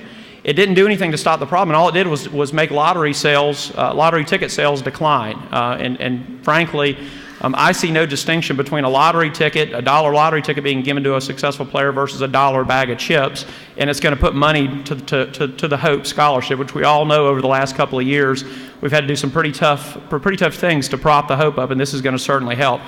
Thirdly, it's going to, as part of the global agreement that was reached, and let me mention to you everybody that supports this bill, the industry supports this bill. Governor Deal engaged the industry. The industry had a lot of anxiety about putting some tough new regulations in place, but now they're supporting the deal because they have such a desire to clean up their industry and compete on a level playing field. And when I say industry, I mean the owners of these machines. The convenience store owners strongly support this. I put a letter on your desk from the president of Flash Foods, our friend Mr. Tudor, who represents the good actors in the convenience store world, are strongly supportive of this because they know it's not a level playing field right now when the rogue guy down the street is paying out cash in the back room versus the guys that are willing to follow the law. When I presented this bill in committee, the first two rows of people sitting behind me were members of the law enforcement community, from the GBI to county and city officers on down. We had folks that couldn't testify. They were undercover agents that just wanted to sit there and be a part of it because of the abuses they've seen out. Really what they describe as what's kind of a Wild West out there in some of these locations. We've got the Department of Revenue strongly supports it. Getting it over to the lottery, they think, is going to be a very, very good thing based on their experience. The lottery supports it. The folks that have kind of come out of the woodwork to oppose it, frankly, are the guys that are getting cash. The guys that are finally going to have a little sunshine put on their operation. So it's a long bill, but those are kind of the central tenets of it. Mr. Speaker, I'm happy to yield for any questions, and would again ask for your favorable consideration of House Bill 487. You have some questions. Do you yield? Yes. Chair recognizes to your left Chairman Dollar for a question. Gentlemen, yield? I do. We voted several times in past years to fix this issue. Can you please explain or expand a little bit on what some of the what the teeth are in this bill? What are some of the penalties if people aren't acting as they should? Sure. And like I said, this is the third or fourth time I've been in the well on this, and I think Chairman Golick called me my friend, said I'm the boy that cried wolf on this issue, and I understand. We've been back here several times. The teeth is the system we've been dealing with in the past. We tried to fix loopholes within that system. This is a whole new system.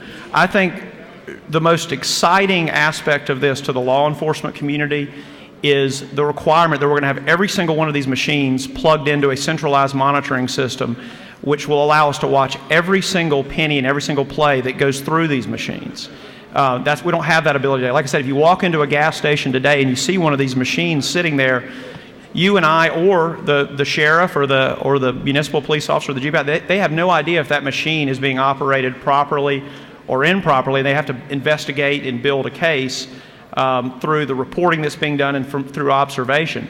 With the centralized monitoring system, we're going to be able to track what's going on with those machines, and we're going to, and by creating the firewall between the owners of the machines and the gas station owners, we're going to have some integrity in the reporting system. Plus, on the regulatory side, we're going to have significant new fines for people that violate the terms of their license, and for the first time, a much greater ability by the state to remove licensure of those that violate the terms of their license. And I appreciate the question. If the gentleman further yield, that was kind of what I was getting at. What are the penalties and the fines, and as far as the licensure, to go beyond that, what's the monitoring to ensure that this firewall is being observed? It's pretty simple. There's two types of license that are out there now. This will prohibit you from having both of those licenses, and so you're going to have the gas station or the convenience store where the machines are. That's one type of license, and that's under law today. And you have the machine owner that has to have a license also.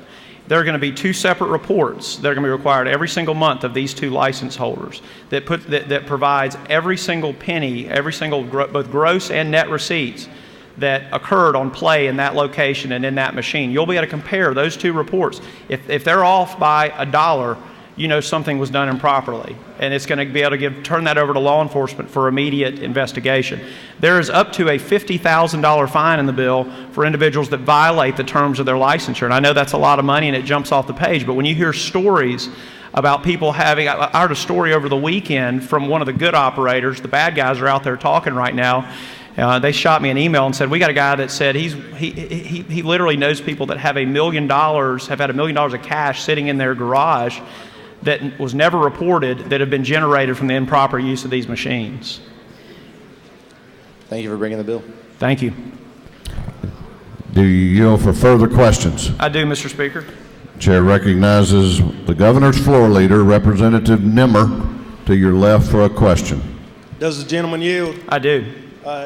Representative Ramsey, is it not true that I have commended you for your efforts on this effort to put teeth into this measure and further reach out and make sure that we have a fair playing system in the state of Georgia?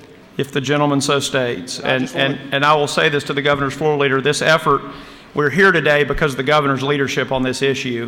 He engaged every stakeholder beginning this summer and really is bringing to bear here an unprecedented effort on behalf of this General Assembly. It's been interesting talking to my friend Representative Powell about how long they've been trying to get their arms around this issue. And I think we now have something in place that's going to really allow us to take some significant steps forward, largely due to the efforts of Governor Deal. Yes, sir. Do you further yield? I do. I just want to publicly commend you for your efforts and your shepherding this bill through. We appreciate it. Thank you. Thank you. Do you further yield? I do. Chair recognizes Representative Gregory to your right for a question. Hey, thank you. I have two questions. Sure. Does the gentleman yield? I do. Why do you think we have gambling laws in the state of Georgia? Why do we have gambling laws? Yes. I guess you would have to ask the individual authors that have over many decades their motivation. Your question is why, which really goes to motivation. I think there are probably a variety of motivations that I could come up with that authors have passed them over the years. So I'm not going to speak to 100 years of General Assembly legislative intent. Does the gentleman further yield? I do. As Republicans who supposedly believe in a free market, why do you think it's okay for the government to operate a monopoly on the gambling industry? I think that's a question of motivation. I think the Hope Scholarship, the monopoly you speak of, has sent tens of thousands of young men and women to college that wouldn't have had the opportunity to do so before I think the individuals that passed that measure, the voters of Georgia that approved it via constitutional amendment, and us and all of our predecessors that have preserved that system, I think have been vindicated many times over about the benefits that have been yielded from the Hope Scholarship and our system of laws. Thank you for your answers. Thanks. Chair recognizes Representative Fleming to your left for a question. If the gentleman would yield, I did have a couple of questions. Sure. I direct you to page 24 of the bill, beginning at line 841. If I understand this correctly, we are placing the regulatory control of these machines on a 10-member board. Is that correct? The advisory board has a couple of functions. The primary function that they're going to have is to develop the centralized monitoring system. They're going to go and seek out bids, decide through a bidding process how the centralized monitoring system is going to work and the best mechanism to get it proliferated out into the marketplace. Of those 10 members, 7 are going to be from the people who are operating the machines themselves, correct? The operators, absolutely. There is a tremendous financial cost that the operators are going to incur, and that they're agreeing that this is how badly they desire to clean their industry up, because they're going to have to pay to convert these machines and get them plugged into the system.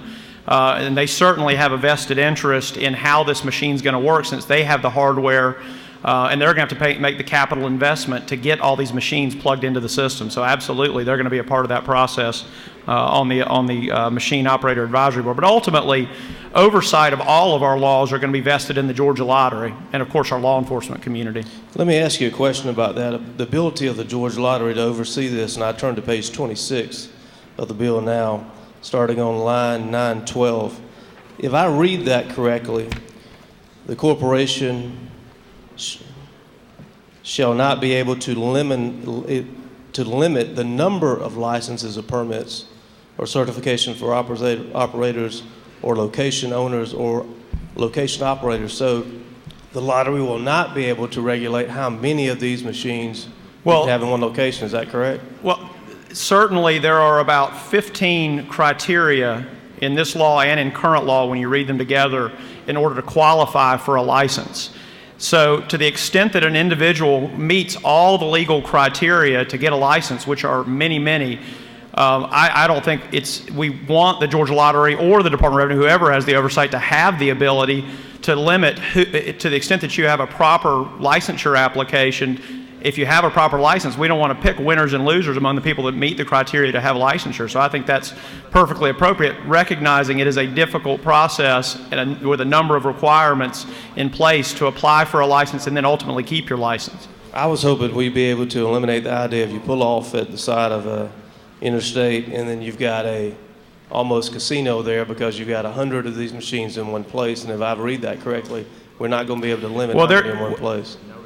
The number of machines in one place, there's a state law already that limits it to 9 machines. That's current state law. Do you know where that law is by any chance? I could look it up for you offline. We've dealt with that issue over the last couple of years. The last question I have is that I know that our lottery corporation is limited by our Constitution as to what authority they have and don't have. Does the gentleman anticipate that this will be challenged, that our lottery corporation does not have the ability under our Constitution to regulate this? I do not believe that to be the case. All of our state agencies and entities that are within state government are constitutionally limited in some form or fashion. I actually asked that specific question. I think it's a good question very early on, and the many lawyers that worked on this are satisfied that we absolutely have the authority as the legislature to vest this authority in them, and the lottery has the authority to carry this out. Thank you, sir. Thank you. Mr. Speaker, I'm going to yield the well now, but I'm going back to my desk. I'm happy to answer as many questions as members want to ask offline. I don't want to get us bogged down here at the beginning of the day. But again, I ask for your favorable consideration. This is going to give us an opportunity to finally put in place a system to get our arms around this problem out there, and ask for you to support House Bill 487. Thank you, Mr. Speaker. I yield the well. Gentleman has yielded the well. Is there any objection to the previous question being ordered on House Bill 487? The chair hears none. The previous question is ordered. Is there any objection to adopting the committee substitute? The chair hears none. The committee substitute is adopted. Is there any objection to agreeing to the report of the committee, which was favorable to the passage of the bill? The chair hears none. The report of the committee is agreed to. Shall this bill now pass? All those in favor of the passage of House Bill 487 will vote yes. All those opposed will vote no, and the clerk will unlock the machines.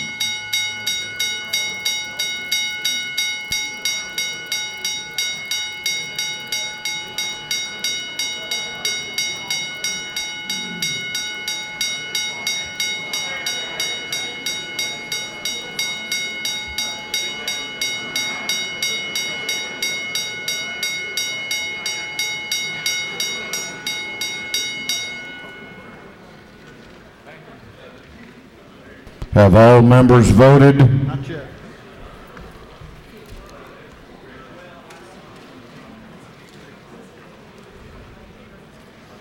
Have all members voted?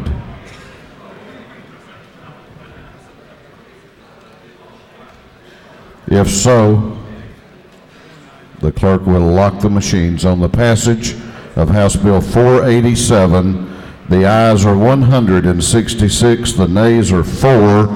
This bill, having received the requisite constitutional majority, is therefore passed.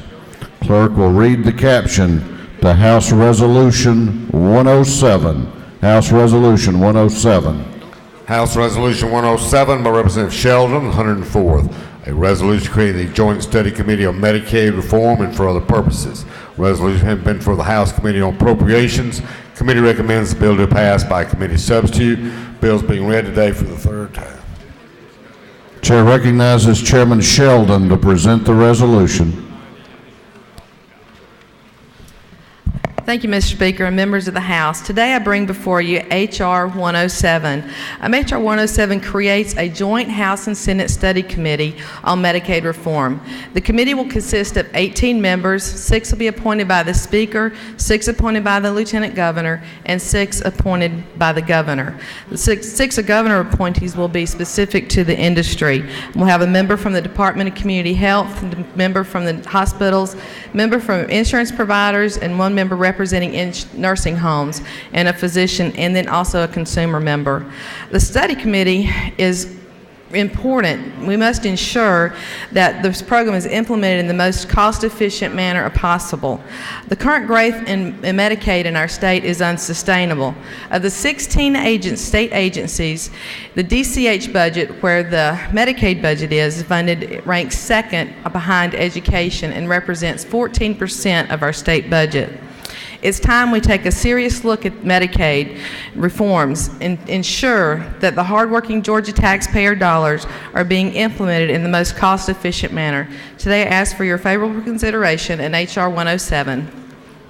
Mr. Speaker, if there are no questions, I yield the well. You have a question if you care to yield.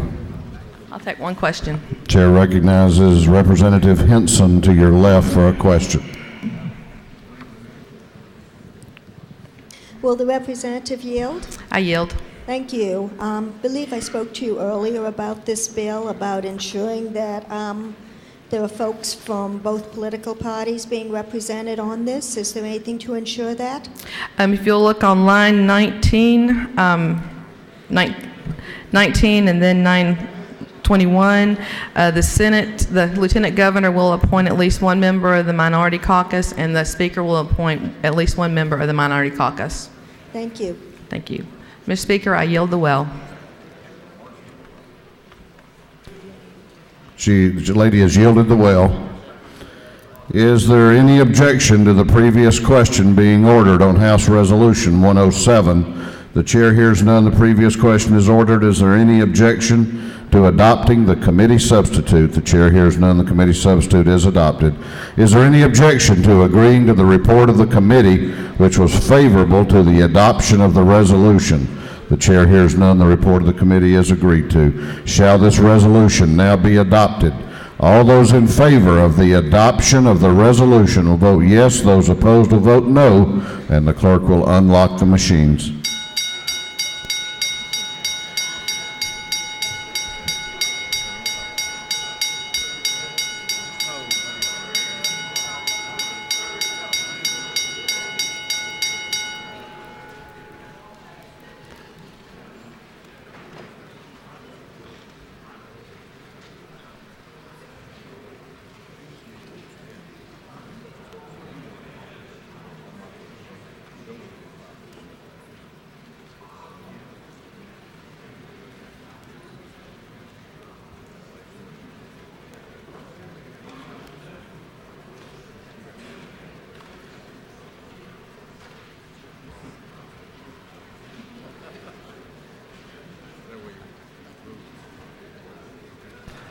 Have all members voted? Have all members voted? If so, the clerk will lock the machines. On the adoption of House Resolution 107, the ayes are 167, the nays are 5. This resolution, having received the requisite constitutional majority, is therefore adopted. Clerk will read the caption to House Bill 371. House Bill 371.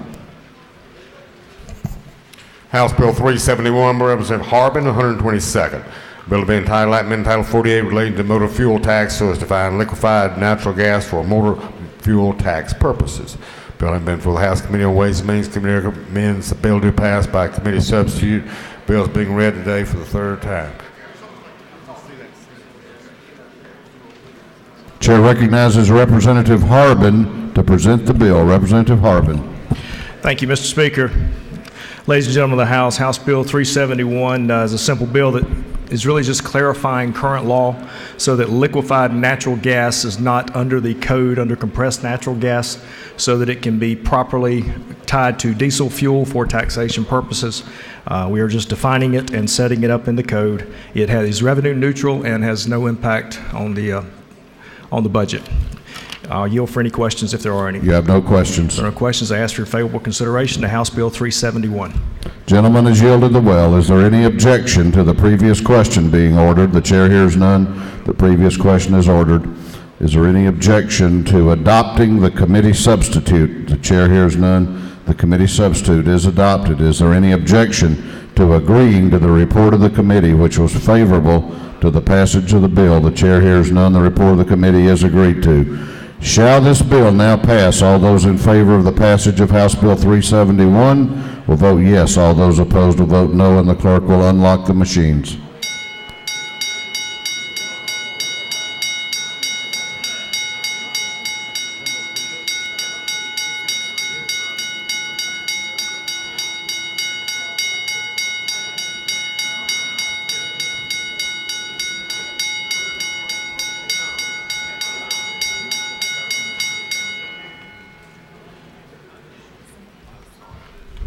Have all members voted?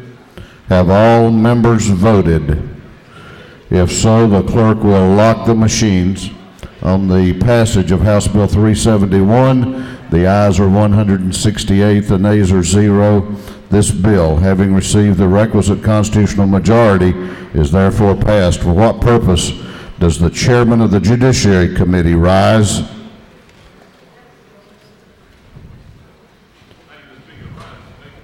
State your motion. Let's get the mic turned on for the chairman.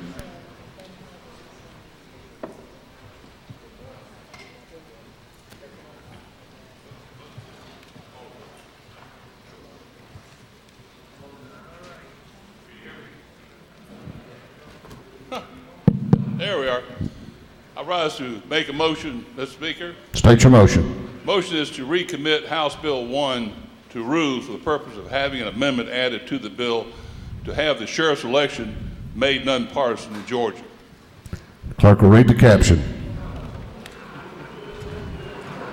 House Bill 1 by Representative Willard, the 51st. Bill to be entitled Act Amendment Title 9, Title 16, so as to remove obsolete or improper references to forfeiture. On the gentleman's motion that House Bill 1 be recommitted to the Rules Committee for purposes of an amendment, is there objection? Chair hears none, and it is on its way back to the Rules Committee.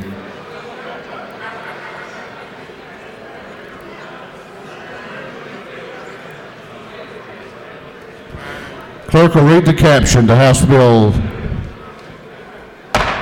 This House will be at order. This House will be at order.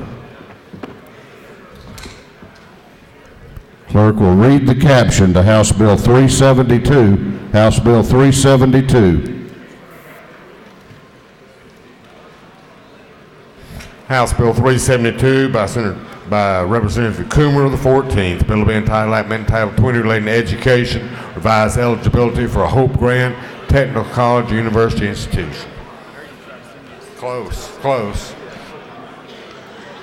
Chair recognizes the governor's floor leader, Representative Coomer, to present the bill. Thank you, Mr. Speaker.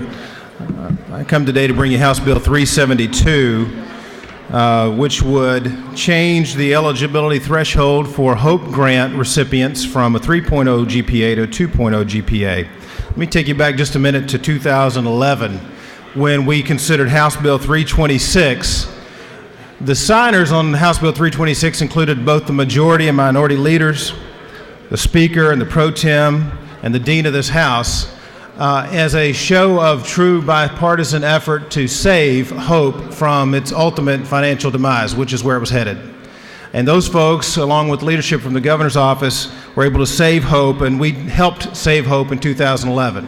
Part of saving Hope was making the requirements to receive a Hope grant more stringent, raising the GPA requirement from 2.0 up to 3.0. This legislation would return the GPA requirement back down to 2.0 for Hope Grant recipients only. That's the Hope Grant as distinguished from the Hope Scholarship. The Hope Grant is the Technical College System of Georgia program, or excuse me, the technical college program that allows for funding to technical college students.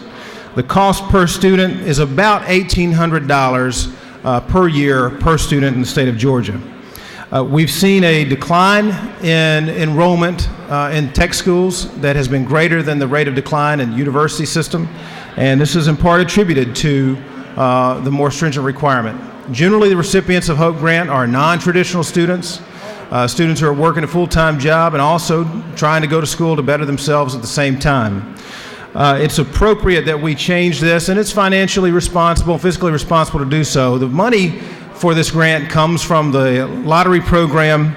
In the first 6 months of this fiscal year, there's been a $32 million increase above the revenue from that program in the same time last year. The cost of this change will be approximately $5 million to $8 million to the program, so there's no chance of this affecting the overall solvency of the program. Mr. Speaker, I yield for questions. I'm not sure we could hear a question now if it were asked. One of the most important measures that this House will deal with this session, and I don't know about y'all, but I can't hear. Now, if you care to hear the discussion on this bill, then I would ask you to remain at your seat and cease conversation. If you don't care to hear, then there are 3 doors, one to my right, one to my left, and one at the back of the chamber. I would ask you to leave. But when members are in the well on measures, that please give them attention. Gentleman may proceed. Thank you, Mr. Speaker. I just ask your favorable consideration, and I will yield for questions. You have a question. Yes, sir. Chair recognizes the Majority Caucus Whip, Representative Lindsay, to your right for a question. Thank you, Mr. Speaker. Will the gentleman yield? Yes, sir. And I apologize, you may have covered this already, but quite frankly, I couldn't even hear you on the front row. So I think it's important to make sure that the whole House understands this. All we're doing here, is it not, is returning back to the long-standing state policy regarding 2.0 GPA for the Hope grants, correct? That's correct. And this is designed to help our people in our state, many of whom are coming back to school after many years, to get the necessary job skills so that they can compete in the 21st century, even in these tough economic times. That is correct. Thank you very much for bringing the bill. Thank you.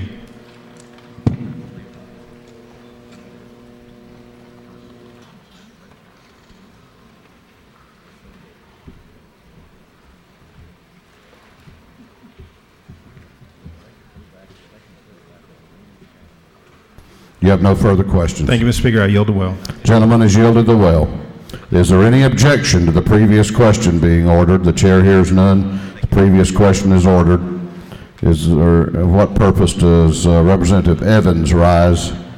Thank you, Mr. Speaker. I had signed up to speak on the bill and was hoping that was still possible. You sure did. I'm sorry. It is possible. Thank you, Mr. Speaker. Chair recognizes Representative Evans to speak to the bill.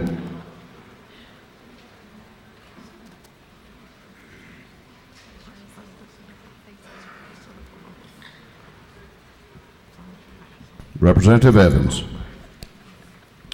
Thank you, Mr. Speaker. Ladies and gentlemen of the House, I can think of few other bills that I would be more thrilled to rise in support of than HB 372, which expands access to the Hope Grant and in turn expands access to our technical colleges. HB 372 is the culmination of hard work and open-mindedness from folks all across this Capitol. It's a shining example of bipartisanship. And this example is particularly noteworthy in times such as these when bipartisan gridlock in Washington is disturbing us all.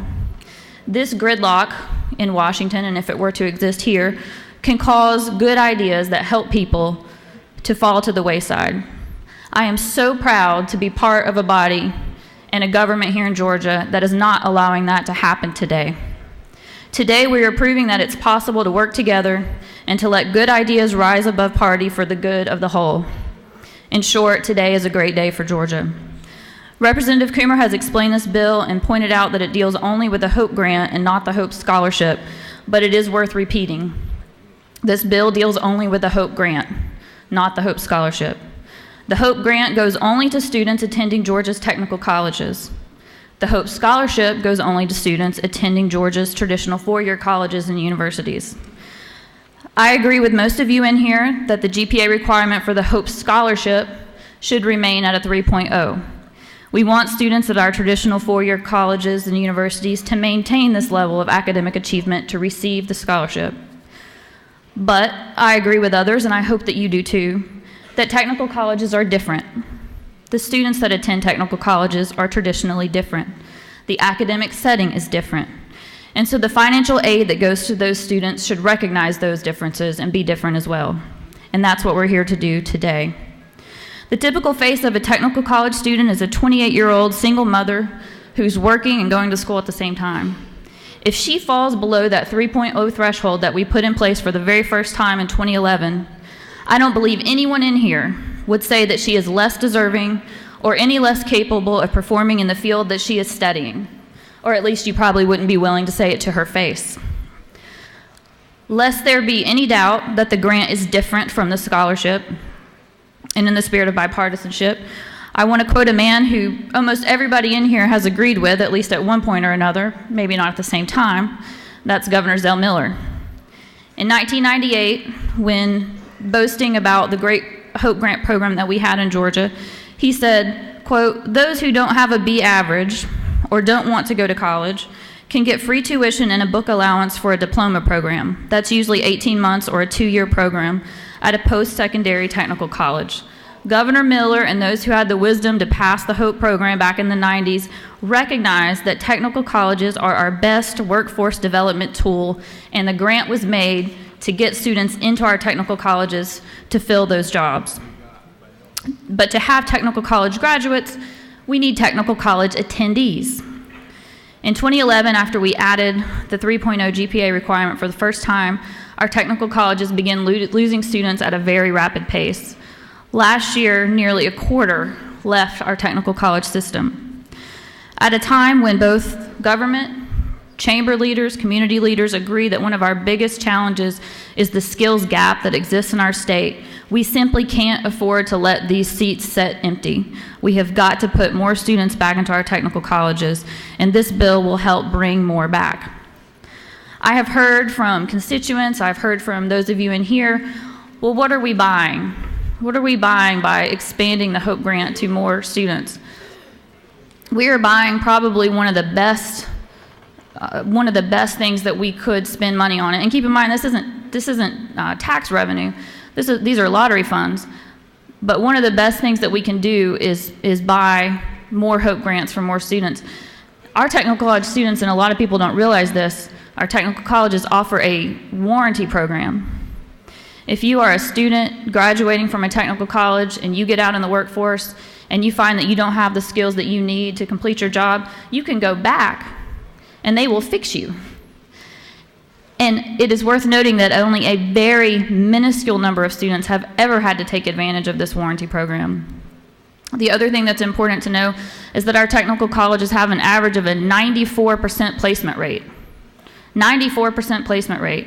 And that's been true from the beginning from the 90s when the Hope Grant GPA was at the 2.0 through today. So we are buying a quality product, and you should not worry at all that we are promoting mediocrity with this bill.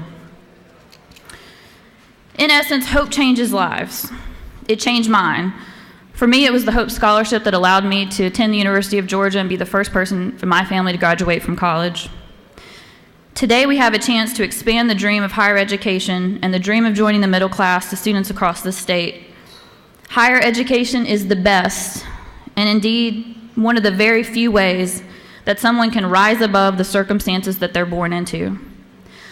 I hope that you will be as proud as I am today to vote for HB 372. And if there are questions, Mr. Speaker, I will be glad to yield.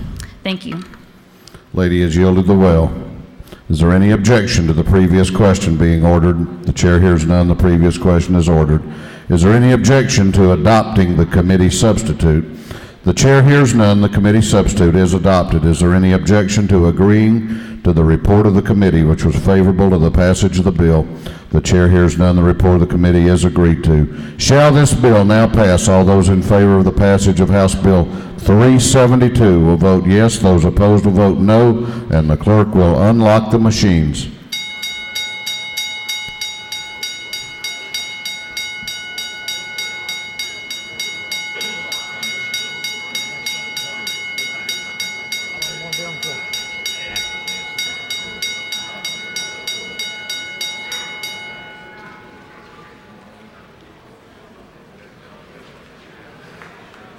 Have all members voted?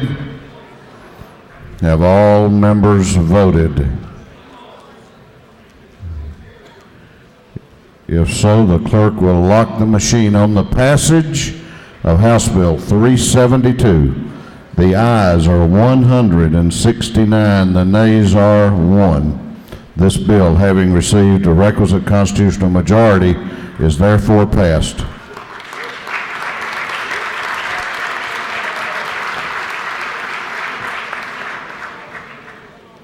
Clerk will read the caption to House Bill 318. House Bill 318. House Bill 318 by Representative Stevens, the 164th bill to be entitled Act 48, relating to the Georgia Tourism Development Act, so as to provide certain references to provide procedures, provide for related matters. Bill having been for the House Committee on Economic Development and Tourism. Committee recommends bill passed by substitute. Bill's being read for the third time. Chair recognizes Chairman Stevens to present the bill. Chairman Stevens. Thank you, Mr. Speaker. Ladies and gentlemen of the House, I bring you House Bill 318 on behalf of the Governor. I've been working on this bill now for 8 years. If I recall back, I had black hair and a waist whenever this thing started. But it's been a long process, and it's been well vetted, and I want to thank the Governor for taking the lead on this thing to finally get us some quality tourism products, something we've never had in the state of Georgia, and incentivize it in that need. The purpose of this bill, of course, it's already a law. We're only going back to amend the law. The purpose of this bill is to introduce and create a tourism attractions and expansions of existing tourism attractions within Georgia in order to preserve and create jobs. The proposed legislation in front of you does 6 things. Based on the extensive work of the Department of Revenue, Department of Community Affairs, and the Department of Economic Development and Tourism, those directly engaged in the Act's implementations and the rules to be promulgated, the 6 things that it does is, number 1, it maintains the minimum $1 million threshold. If you'll remember a few years ago, if you've been here, it was set at $100 million. This maintains this threshold because there are some areas in our state, South Georgia specifically, where $1 million threshold would probably equal a $100 million project around the city of Atlanta. It clarifies that only one company is eligible for this particular tax savings. One company. You can't layer these things. If you choose this, the jobs tax credits and any of the other incentives that the state offers, you're not eligible for that. Defines a baseline for calculating the incremental sales tax. In it, there's 2 pieces that probably were going to be unconstitutional in the current law, and this fixes those. It omits the local option sales tax piece. That is the 5th and 6th sales tax penny voted on by your local constituents. It takes that out, but it does require participation in the application process by your local governments because they're going to benefit on these tourism destination processes. It omits the 10-year calculation called for in the Act. As you might remember, the present Act instructs the Department of Revenue annually to refund 2.5% of the approved cost on an incremental sales tax basis. In some cases, at the end of the 10-year period, which is what this does, there could be a large balloon note, which of course would violate the gratuities clause in the state. This fixes that. It removes the governor. The last thing it does, and importantly, it removes the governor as the final call on where these projects are located. That's what it does in a nutshell, Mr. Speaker, if there's no questions. You have a question. Yes, sir. I'll yield. Chair recognizes Representative Kidd to your left for a question. Yes, sir. Thank you, Mr. Speaker. Gentleman, yield. Yes, sir. I'm very much in favor of your bill, but also, do you think the budding distillery industry in this country, Georgia, would be great for tourism? Absolutely. Thank you, sir. Yes, sir. Thank you, Mr. Speaker. I'll yield the well. Gentleman has yielded the well. Is there any objection to the previous question being ordered? The chair hears none. The previous question is ordered. Is there any objection to adopting the committee substitute? The chair hears none. The committee substitute is adopted. Is there any objection to agreeing to the report of the committee, which was favorable to the passage of the bill? The chair hears none, and the report of the committee is agreed to. Shall this bill now pass? All those in favor of the passage of House Bill 318 will vote yes. Those opposed will vote no, and the clerk will unlock the machines.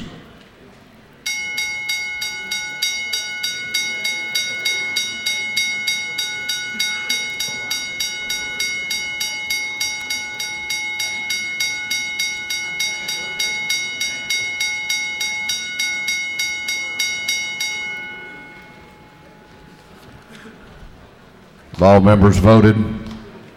Have all members voted? If so, the clerk will lock the machines on the passage of House Bill 318. The ayes are 148, the nays are 19. This bill, having received the requisite constitutional majority, is therefore passed. Clerk will read the caption to House Bill 513. House Bill 513. House Bill 513 by Representative Houston, 170th bill to be entitled 20 relating to education so as to abolish the Georgia Medical Center Authority. Bill having been for the House Committee on Health and Human Services. Committee recommends the bill to pass. Bill is read today for its third time.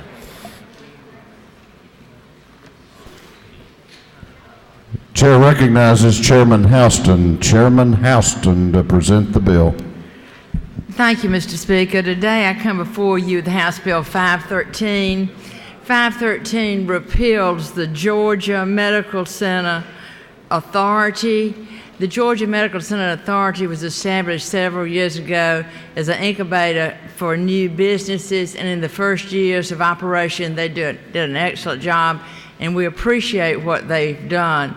But it was pointed out as we were having our appropriations hearings that it was no longer necessary to have the committee felt like it was no longer necessary to have this authority, and we chose to not fund them anymore, and we're asking you to repeal their charter.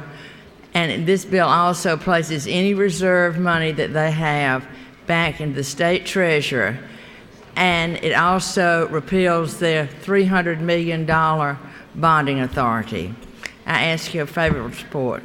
Thank you, Mr. Speaker. You have a question, I think, if you care to yield. I will yield. Chair recognizes Representative Williams to your right for a question. He waves. Smart man. I know what you're going to do. Lady has yielded the well. Is there any objection to the previous question being ordered? The chair hears none. The previous question is ordered. Is there any objection to agreeing to the report of the committee, which was favorable to the passage of the bill? The chair hears none. The report of the committee is agreed to. Shall this bill now pass? All those in favor of the passage of House Bill 513 will vote yes. Those opposed will vote no, and the clerk will unlock the machines.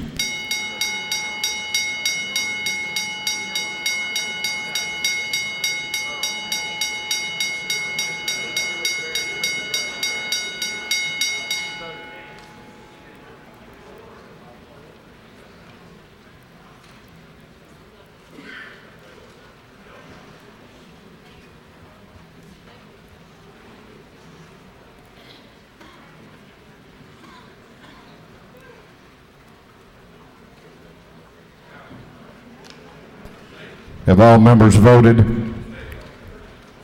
Have all members voted? If so, the clerk will lock the machine on the passage of House Bill 513.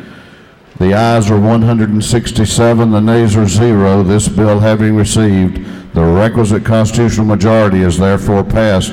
What purpose does Chairman Benton rise?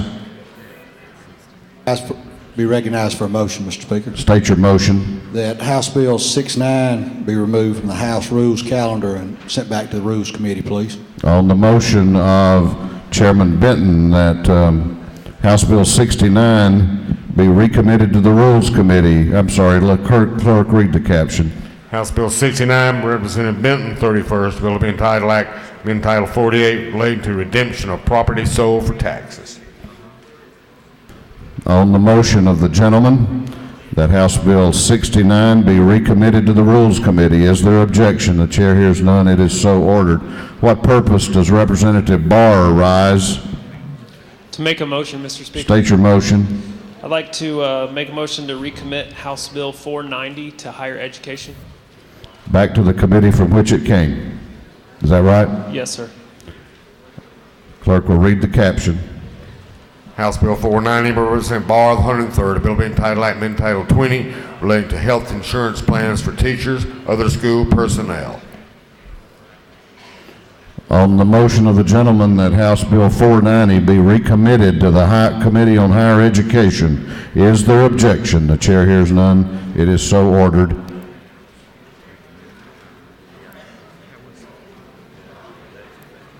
Okay, this House is going to be in recess. This House will be in recess until 1:45.